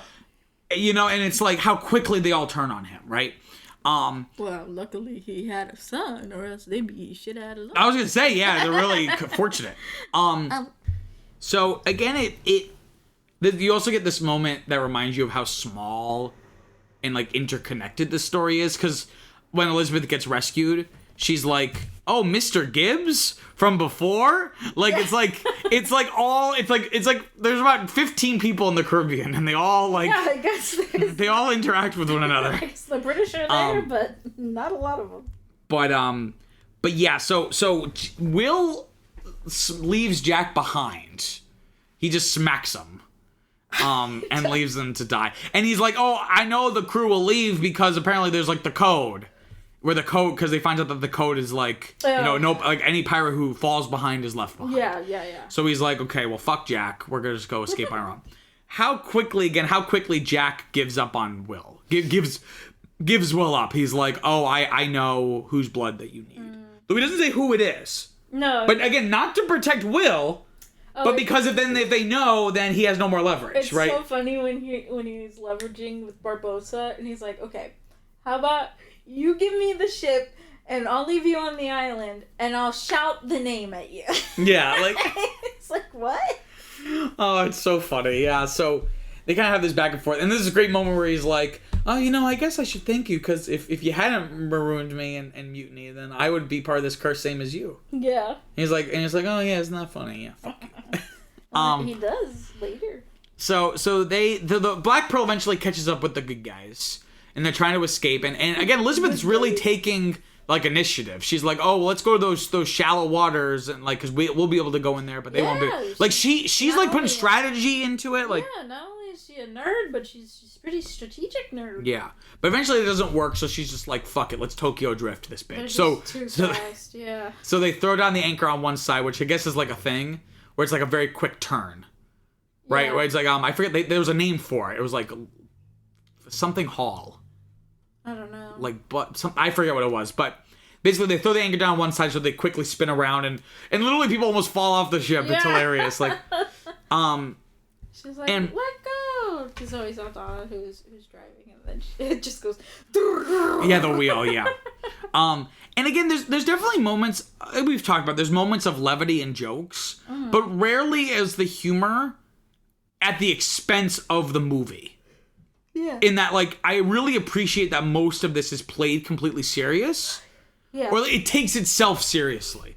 That it's not just like, isn't it kind of crazy that we're doing this because we're pirates? It's kind of like the Marvel thing where it's like it's very like lampshady. This I really appreciate that this story is taken quite. Again, it takes itself seriously. Yeah. And again, I said this before, but at this point in the movie. They've blown up the interceptor. They're like bargaining. They're gonna ruin them. And I was like, I do think it's funny when they load like all the random stuff. Yeah, because they don't have any like the armaments, so they're just like, or like ammunition, so they just start. Or maybe they did, but they threw it overboard. Yeah, so they put like fork stuff, and the fork goes in the guy with the wooden eye's eyeball. Oh yeah, that's so gross. Well, it's just a wooden eyeball. No, I know, but it reminds me of the Fates when they share their eyeball and then there's a hair on it. Oh yes. But it's just at this point in the movie, I realized I was like, shit, so much has fucking happened in this movie, and it was like we still have like another third of the movie left. Yeah. And again, it rarely drags. I think the movie is spectacularly paced. It's like a little shy of 2.5 hours, but it feels way shorter. Every scene is a banger. Yeah, does it feel too long? The only part that drags is maybe the climax. Is the intercutting between like the sword fights in the treasure room and then on the ship. That's like the only part where I start to check out just a little bit. Mm-hmm. Because it's kind of just like the same. Like I think the rest of the movie does a good job with its action set pieces of like upping the ante every couple of minutes. Like no, it's never like the same status quo of a fight. Mm-hmm. Which I guess the climax kind of does when it's revealed that Jack is now also cursed, but we'll get there. But otherwise, I'm saying it's pretty much just like a sword fight for like it's just like a sword fight for like 10 minutes at the end, right? So it's like not that like it doesn't build, is what I mean. Yeah. It's like the very very end when she shoots it. But anyway, so Will is like, oh, I'm the person's blood you need. I'll go with you, but you have to let Elizabeth go. And he's like, okay, off the ship now. He's like, you failed to specify when or where. So they trap Jack and Elizabeth on the island. It's the same one he had been trapped on before. Yeah. And he's like, I don't know if you noticed. He's like, had you not noticed? And he's like, I did notice. Like, yes, I did. They give him the one gun with the one shot. And it's revealed that Jack did not escape with sea turtles. No, he did not. It's that this island was used for like rum runners. Yeah. So they just eventually showed up one day, and then he was like, "Can I come with? Can you get me off this island?" Him, yeah. So she's like, "So you just spent 3 days on the beach drinking rum?" She was pretty pissed. She was pretty because I think she was like, "Well, at least you got off before, so at least we could figure something out." Yeah. And again, this is where throughout this whole movie, she's done a great job. I think she's like a great female character in that like she bucks the damsel in distress trope without feeling like preachy or on the nose. Yeah, I guess. And I don't mean like again, I'm not someone where it's like, oh, I don't want to be reminded that women's rights exist. Blah blah blah. That's not what I'm saying. I'm saying that there's like a way to do it where like it just feels natural to the character, not just like a mouthpiece of like girl boss. Yeah. She feels like very fleshed out, and in this whole sequence in particular, you really get to see her like cleverness and spunkiness put to good use, where she essentially non-sexually seduces him. Right? She like gets him. She like liquors him up so that way she can like distract him, and then she can like essentially blow everything up. Yeah. Right? Because she's like, works. well, she's like, everyone's looking for me, so if we like light all this shit on fire, and she's like, the shade, the rum. It's a disgusting, vile drink, and it turns even the most respectable men into scoundrels. He's like, that's what makes it great. But yeah, so he is taken hostage, not hostage, but the Royal Navy comes to rescue them, and she's like, Norrington's like, let's go. She's like, no, we have to go save Will. I'll marry you if you go save him. Which, if I was the dude, I would be like, maybe I shouldn't. Maybe she really doesn't want to. Literally, she wants me as a wedding gift to go save another dude that she clearly is in love with. Maybe you shouldn't marry her. They don't know that yet. I think he probably thinks they're just good friends. Mm-hmm. But Jack, but it's great to see that Jack just like plays everybody, right? Like he's just like, oh yeah, send me in to go talk to them. He doesn't tell them that they're cursed and that they can't die. Yeah, and then, what was the plan there? Because I think what the plan was to send Jack in to get them to come out so we could fire on them. Okay. And that's what Jack said. Like, I'll go in. They don't know that I'll just tell them I escaped the island somehow, and then I'll get them to come out and then you'll fire. But Jack knows that they can't die. Because what Jack really wants to do is get in there so he can convince Barbossa to, like, make him the captain of the Pearl. Right? Where it's like, you know, if we do this plan, I got a whole people out. I got a whole ship of... I got a ship out there. Yeah. They don't know you can't die. You guys will easily win that fight. That's true. And then you'll have two ships. He's screwing them, the British over. Yes, because again, whatever is best, it's whatever's in his best interest. I know them. They say that them coming over to the island wasn't planned, or like wasn't what Jack talked about. Exactly. Well, that's the thing is that like that was the plan, but then Norrington's like, I don't trust this, so we're gonna with good reason not to. Good instinct, yeah. But yeah, so he convinces Barbossa to make him the captain of the Pearl. Hold on. Sorry. Bless you. I'm sneezing out all my problematic parts of me. And he's like, "Oh, you can be the commodore of a fleet. And I'll just be a piddly little captain of the Pearl. In your fleet." Exactly. So they're like, "Okay, that's great." And this is when Jack steals one of the things. Yes, very, very sly of hand. Yeah. And apparently, I don't know if I put this in my trivia, so I'll say it now before I forget. Apparently, the shot of him taking the medallion wasn't originally there, right?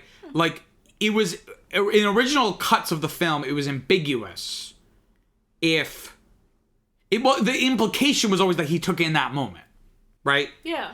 But test audiences were confused and weren't sure if he had taken it at some point during the adventure or had always been cursed for like 10 years. No, but right? You know what? That makes sense because I'm pretty sure I've seen it where it's not as obvious. So what they did was... Well, no, you probably did. You probably just didn't notice. I don't think you saw a different version of the movie that millions of people saw. I don't remember it being as obvious as a kid. What I was going to say is... Well, you're also a kid.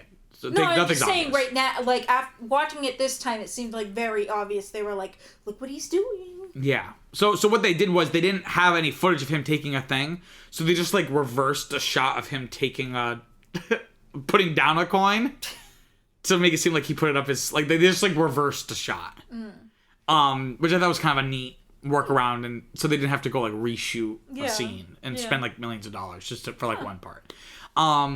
But anyway, so the pirates go to sneak up on the ship, and it's so fucking cool to see them walking underwater. Yeah. Because then they go under the boat and they turn back into like the human form. Oh, it's so scary. And then they come back out and they're all skeleton-y again. It just looks really cool. Yeah. Visual effects wise, but also just like it just looks badass. You know, it just looks awesome. It's so.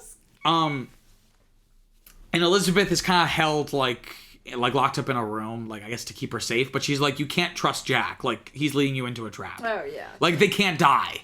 Yeah. And he's like, oh yeah, sure, the mermaid flopped up on the boat and told us. So anyway, so she what an asshole. Yeah. So she escapes to go, you know, because she's spunky and awesome. But the dad doesn't know that, so he's like, and it's clear that like clearly she's only marrying Norrington to save Will. He's a good dad. But I think he's been blinded, right? Where he's he's like, you know, it's kind of the same speech at the end. It's like, you know, well, I was just about to wrong reasons doesn't make it right. I was just about to say that I think that's why he has that moment at the end where he starts to again this idea of rules or expectations. Yeah, because right, and I think he starts to rethink his expectations. Yeah, I mean, it would be great. It would be ideal. You know, an ideal match because he's like, you know, I don't even know, the captain of the Navy or something or whatever. And, you know, governor's daughter. Commodore. Commodore, yeah. He's in charge of a fleet, yeah. Yeah, so it just seems proper, right? And he's got money, he's got a career, he's, you know, whatever. But he could tell that clearly she's not going to be happy. Yeah, exactly. But I love how he's like, are you even listening? Then he goes in and realizes that she's gone. So she goes on to the Black Pearl. The monkey scared, because there's the iconic shot when she first discovers the curse and the monkey like jump scares her. Oh my god, yeah. But they do it again and she's just like, you don't scare me anymore. And the monkey's like, oh. And then gets fucking walloped. Silly, yeah. But... Oh, and then you were saying that it was like Scooby-Doo because I guess. Oh, they're like chasing him up because I guess she throws the monkey down or something, Yeah. but he doesn't go into the water. He drops onto the cannon. and the guys see that him, Yeah. so they like run up They're, the like, stair. eating So a she runs. cake or something. No, they have all the fruits up, and they're like, we should decide what we want to eat. Oh yeah. So when the curse is lifted, we don't have to waste any time. We can just eat. But so she runs down the stairs. Here's the curse. So she hides. They run up the stairs. Then she keeps running down the stairs. But anyway, so yada yada. Action set pieces. They fight. Blah blah blah. They're in the treasure room. Elizabeth, Will, they're all in there, and Jack is revealed to be cursed now. And she was like, "Whose side is he on?" Yeah, and then he's just like, I don't know. At the moment, I don't know. At the moment, I'm not sure.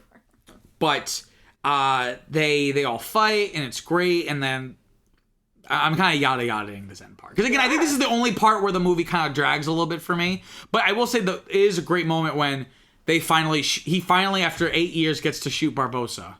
And he's like, oh, you wasted your shot. And he's like, he didn't waste it. And then Will puts his blood in, they put the medallions in. Okay, that doesn't make any sense though. It doesn't, but it's movie magic, baby. Because shouldn't he have returned the stuff first and then shot him? Or else it would have just... I don't know. Who cares? Well, you know what? I guess not, because he wasn't a skeleton. He wasn't in the moonlight. Yeah. So it was still in him, and it would have just, I guess, been in there. Right? But then because he became mortal. Yeah. Okay, now it's making You know some what? sense. To quote Harrison Ford about Star Wars, it's not that kind of movie, kid. If I told you that story, right? I may have already talked about this on the podcast, sure. but when they were making the original Star Wars, there's the scenes when they're in the trash compactor and they're all wet and their hair's all wet.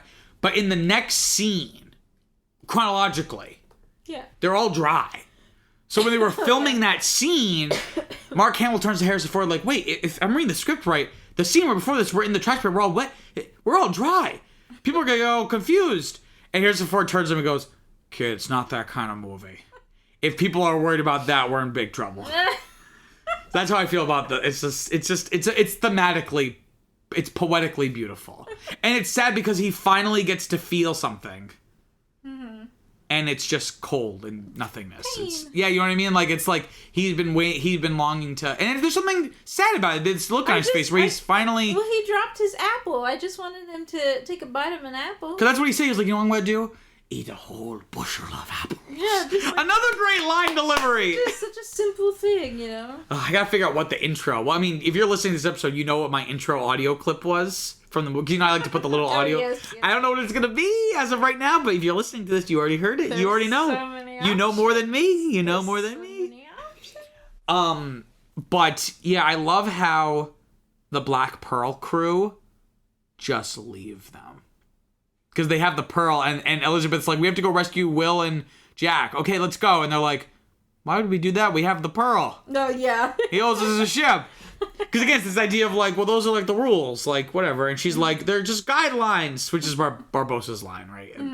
But it's hilarious that they just, because it's like the next shot, she's like, come on, who's with me? And it comes to her alone. She's like, bloody pirates. And she's like rowing by herself. And but yeah, so Jack. When did she put that outfit on? I don't know. But in any case, so she, you know, she goes over there and they kill Barbossa, obviously, and they lift the curse, and all the pirates, you know, half of them drop dead from their injuries, and the other ones surrender, and Yes. right? So Jack, regardless of his reasons, has very much saved the day and done a good thing. Yeah. He has helped instrumentally. But again, this idea of rules, right, where it's like, it does not matter. They must execute Jack. Oh, yeah. Despite all that he's done. And it's a parallel to the first time we meet him where it's like, despite saving Elizabeth, hang him. Yeah. And before he then tries to, you know, kill Elizabeth and take her hostage. Like, that's the whole argument where it's like, he just saved my life, you're going to hang him. And it's just like, well, that's what we're supposed to do. Yeah. Right?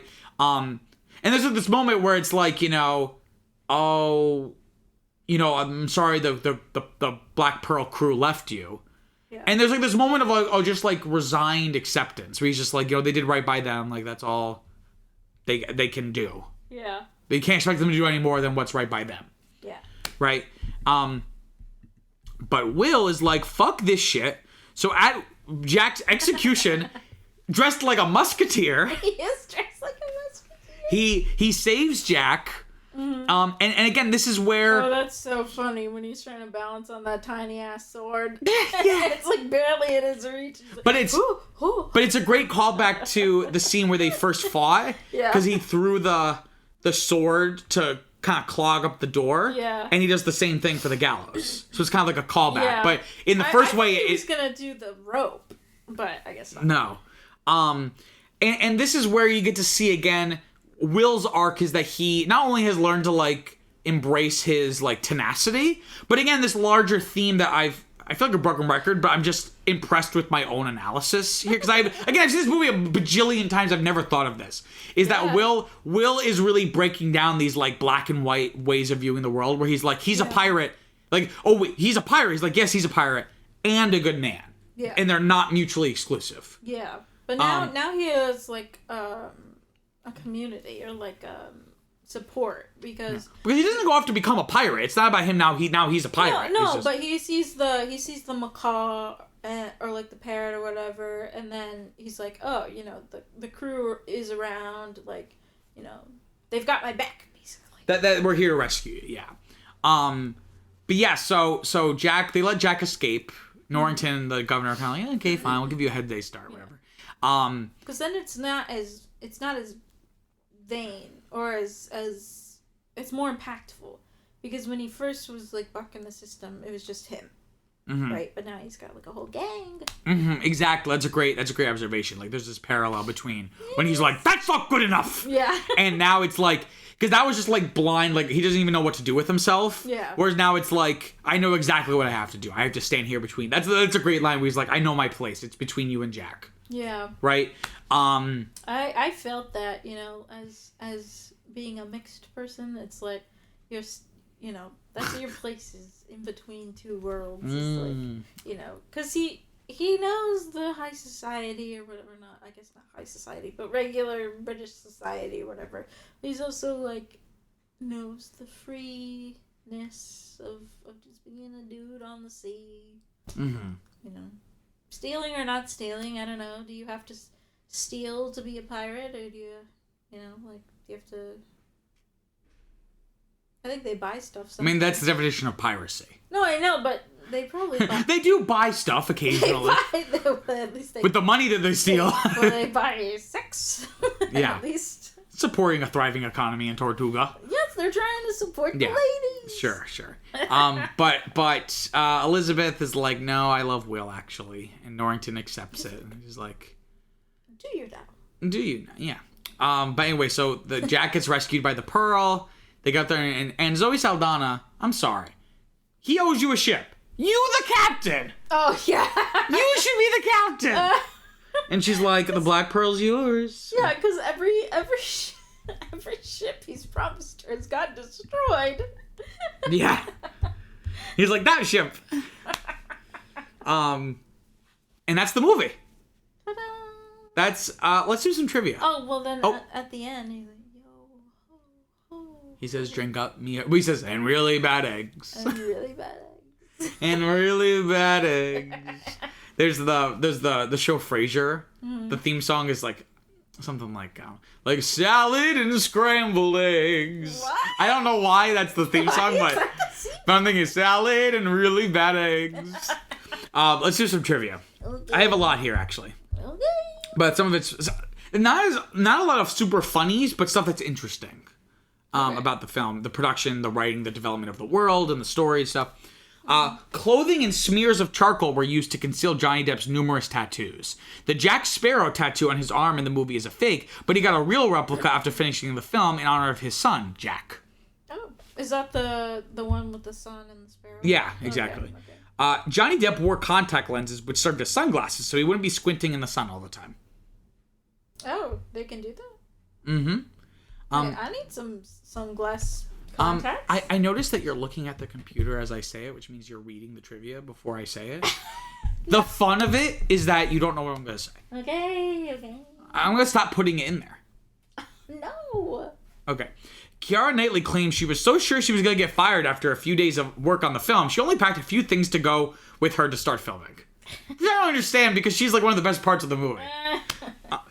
The East India Company, which is the real-life counterpart of the film franchise's East India Trading Company, really did brand pirates with a P, but it was on their forehead instead of their arm.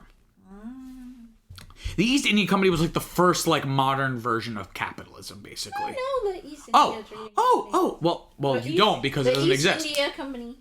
One of the film's last lines, "Bring me that horizon," that Sparrow says at the end, was conceived by Johnny Depp on the morning the scene was filmed. And I think that's such a like beautiful line that I think really captures like the ethos of the film's sense of adventure. Because it's just like this like limitless sense of hope. Or not even hope, but just like the sky really is the limit. Like bring me that like the horizon, right? Like Bring me to the horizon. So provocative. No, the band. You know the band. No.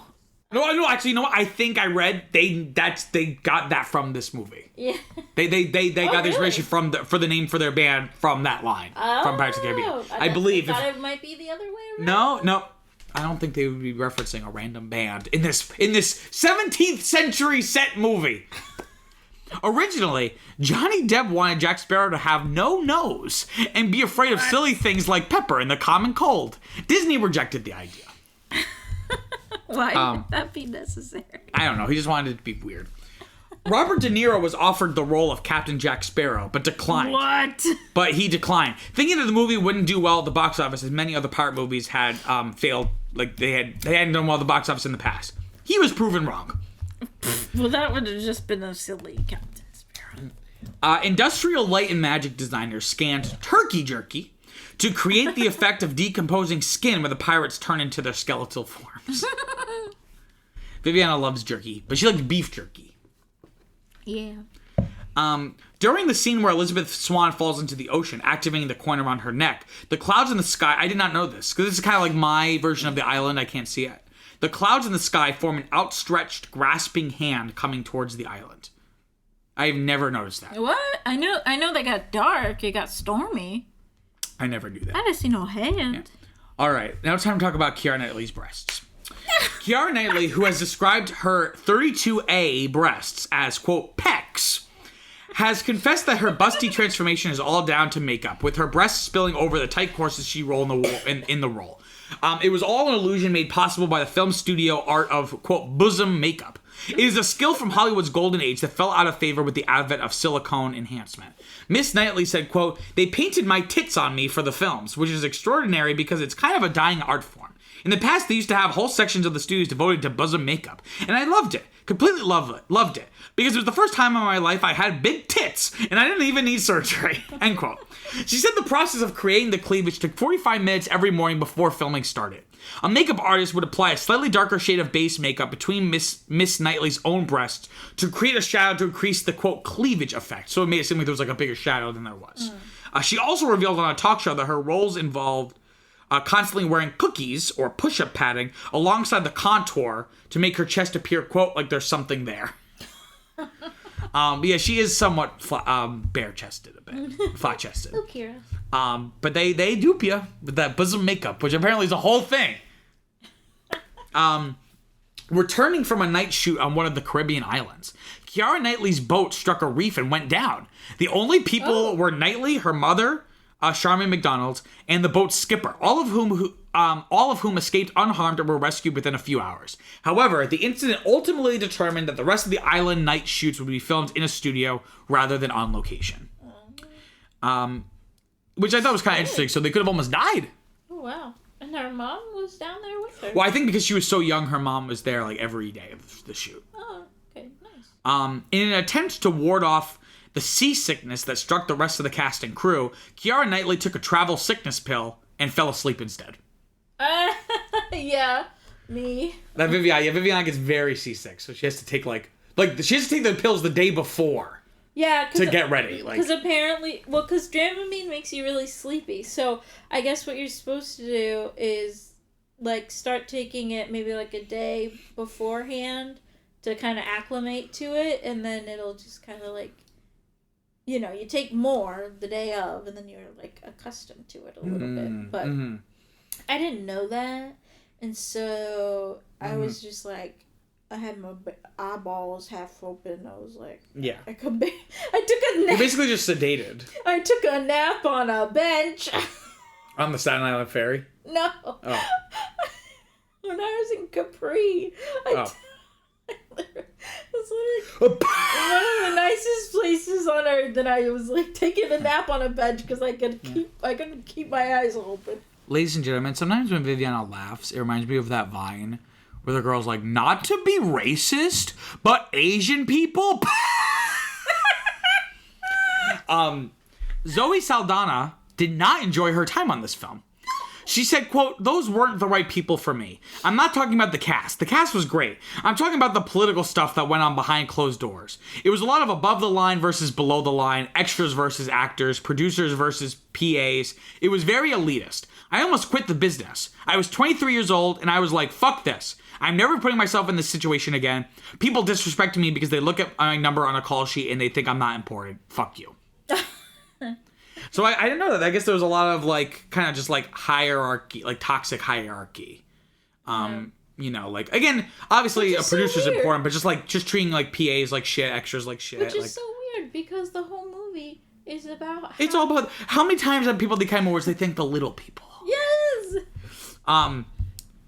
So I kind of talked about this before a little bit. Researching pirates, Johnny Depp discovered that in their day, they were regarded as rock stars. This led him to his... already said that. No, there's more to it, actually. So, fuck you. This led him to his now famous interpretation of Jack Sparrow as an 18th century Keith Richards. At the first read-through of the script, Depp surprised everyone with his broad portrayal as it wasn't anything close to what they expected. Disney executives were initially resistant, thinking the character was either drunk or gay. With Disney CEO Michael Eisner concerned that Depp was, quote, ruining the film. Which is so funny because that ended up being, like, the centerpiece of the entire franchise. So what if he's drunk? So what if Or he's gay. So what if he's gay? What if he's drunk and gay? What if he's drunk and gay? Is it kind of like you could pick your friends, you could pick your nose, but you can't pick your friend's nose? It's like, them on their own is fine. But drunk and gay? Get out of town! Well, he's obviously not I'm really covering every group here tonight. Well, he's obviously not gay because he's had relations with the ladies. He could be bisexual. Oh, that's true. Shit. Or pan. He seems like someone's pansexual. He doesn't care if you got a hole. It's This time is to. true. He does seem kind of pansexual. Keira Knightley almost didn't make it to the audition because of a traffic jam. Shit. I'm sure they would have rescheduled Keira Knightley. It's really not that. Anyway, I don't know why that's a trivia Why point. are you saying Kiara? That's her name, Keira Knightley. It's Kira. I thought it was Keira Knightley. Oh, what's that? A hat? A crazy funky junky hat? What's that? Oversized. Child looks like Keira Knightley. I don't know. I would have to let's after this we'll pull up a YouTube video of Entertainment Night or whatever, Well, you know E-News. However she says it, I think, because that is how we got Shauna Paul and also Rihanna, because apparently his name is Sean Paul, but the way he says it, Obviously, it's spelled Sean Paul. Well, I wasn't reading the lyrics. Maybe don't base your worldview off what you thought when you were 6. Okay, because I wasn't on the internet when that song came out. And Shauna Paul. So yeah, that's Shauna Paul. Shauna's a girl's name. Why would his name be Shauna Paul? I don't know. Or Sean O'Paul, like he's like Irish. Sean O'Paul. Because that's how he says it. So it's like, oh, that's his name. Can I continue? But then also I thought it would be Rihanna, but I guess it's Rihanna. Which kind of makes sense because I'm Viviana and she's Rihanna because she has 2 N's.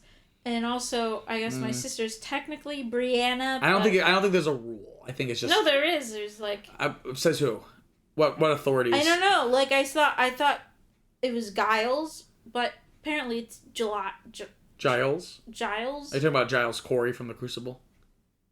No. Who's Giles? Who's Giles? What are you talking about? Just a name. Can I continue? Fine. Gore Verbinski is like, I thought his name was Gory. No. Gore Verbinski mentions there are so many flubs of the film that people don't even notice. He says there are shots that have crew members in frame that no one to his knowledge has pointed out before. What? I think they were just playing fast and loose. On August 10th, 2002, a fire started on the soundstage where the movie was shot. Nobody was hurt, but the damage was estimated to be about $350,000. Oh, wow. Wait, this is... Only you could prevent forest fires, This was kids. before or after? I think this was before. On set? Yeah, on the Using soundstage. it? I don't know if anyone was there, but yeah, fire was started on the soundstage. Oh, shit. I don't think it would be in the trivia where it's like 6 months later on an unrelated shoot. In the original draft of the script, Barbossa was Italian, not English. Wow. Which makes sense because I think Barbossa, isn't that something like Italian? Like, there's like a... Barbarossa is like an Italian place, right?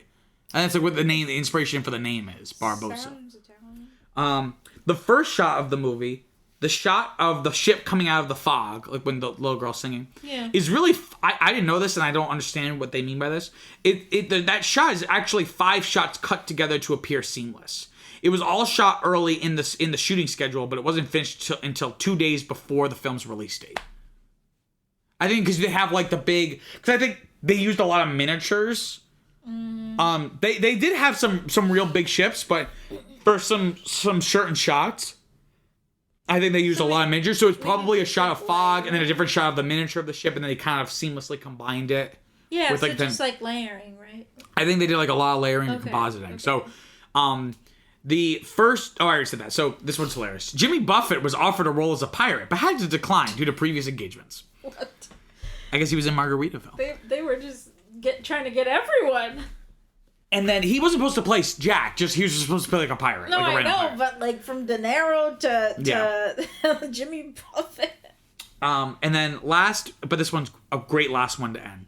Ironically, the Blu-ray contains an anti-film piracy ad. Of course. Arg. Which is why the torrenting thing is Pirates Bay, like where you can download movies for free. Which I've never done. But it's not because I'm morally better. I just don't know how to do it, and I don't want to get a virus. Wait, you never... Wait, Pirates Bay? Is that for anything or movies specifically? Movies specifically. But I think you probably get other stuff there, too. But Okay. LimeWire was different. Because LimeWire you could just download, and it was technically illegal. But Pirates Bay and like 1, 2, 3 move like these... Oh, 1, 2, 3 movies!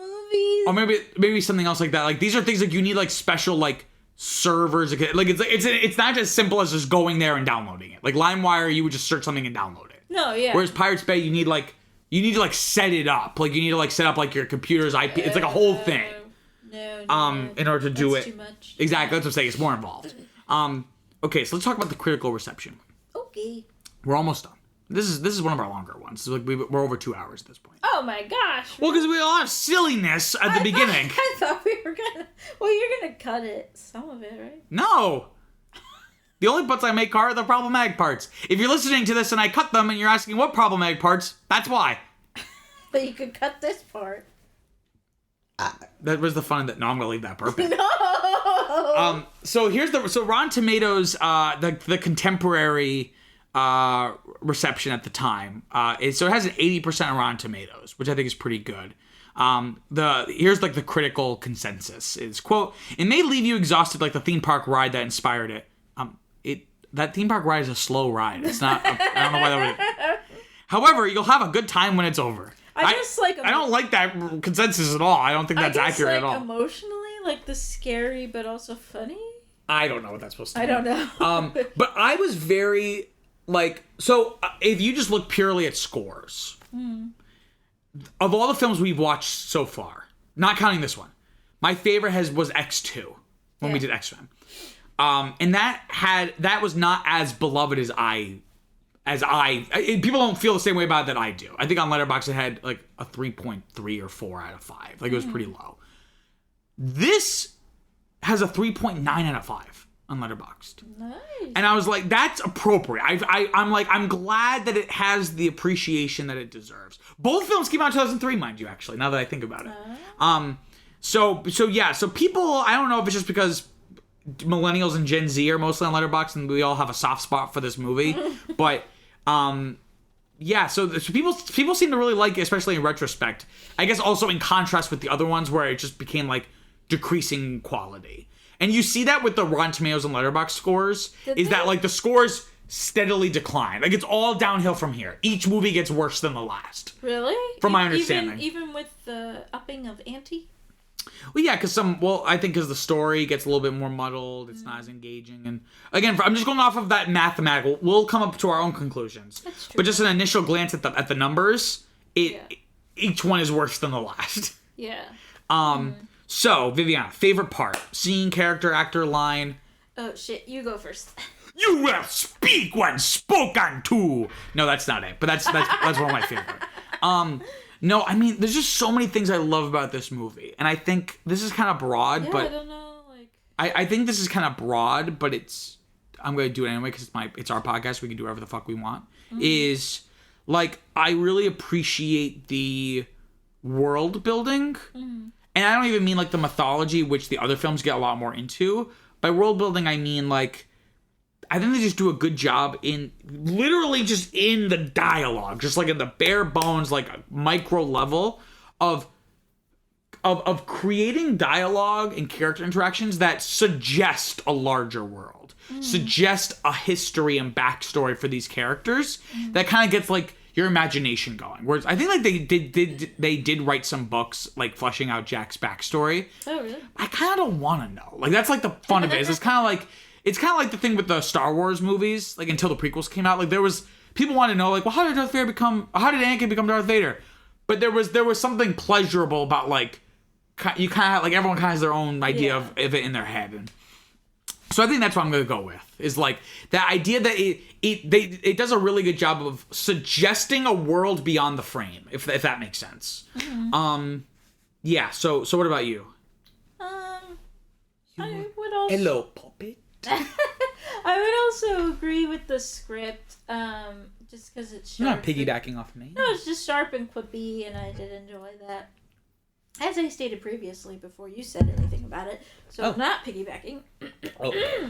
Okay. And then also, probably the trio, or maybe the quadruple. Who's the fourth? Barbosa. I guess so. Yeah, the four of them are on the post on the DVD cover.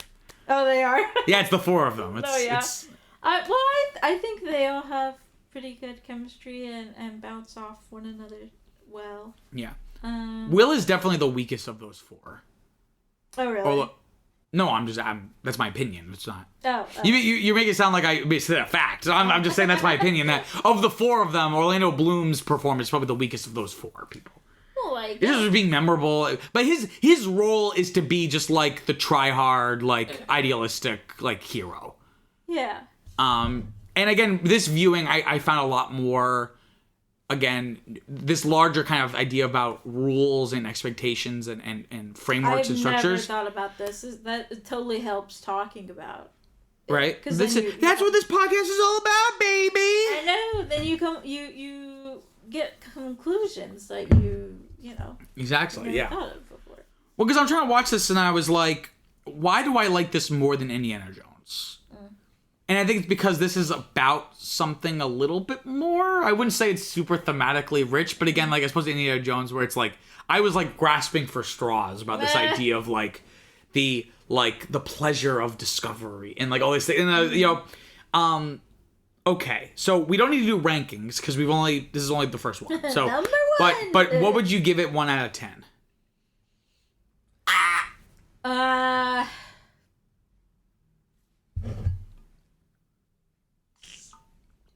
don't know. Maybe a 7 or 8. Well, which is it? Oh, frick. Again, 7 is good. 8 is great. For you? Well, why would you have a score so high be something that isn't well regarded? Like, why would you be like... Why would a 7 just be good? Because it's good? Wouldn't a 6 be good? No, 6 is okay. Wouldn't a 5 be okay? No, 5's mediocre. Because 5's like right in the middle. So it's like, it's not good, it's not bad, it's just... So it's middle. Yeah, that's the idea. Yeah, exactly.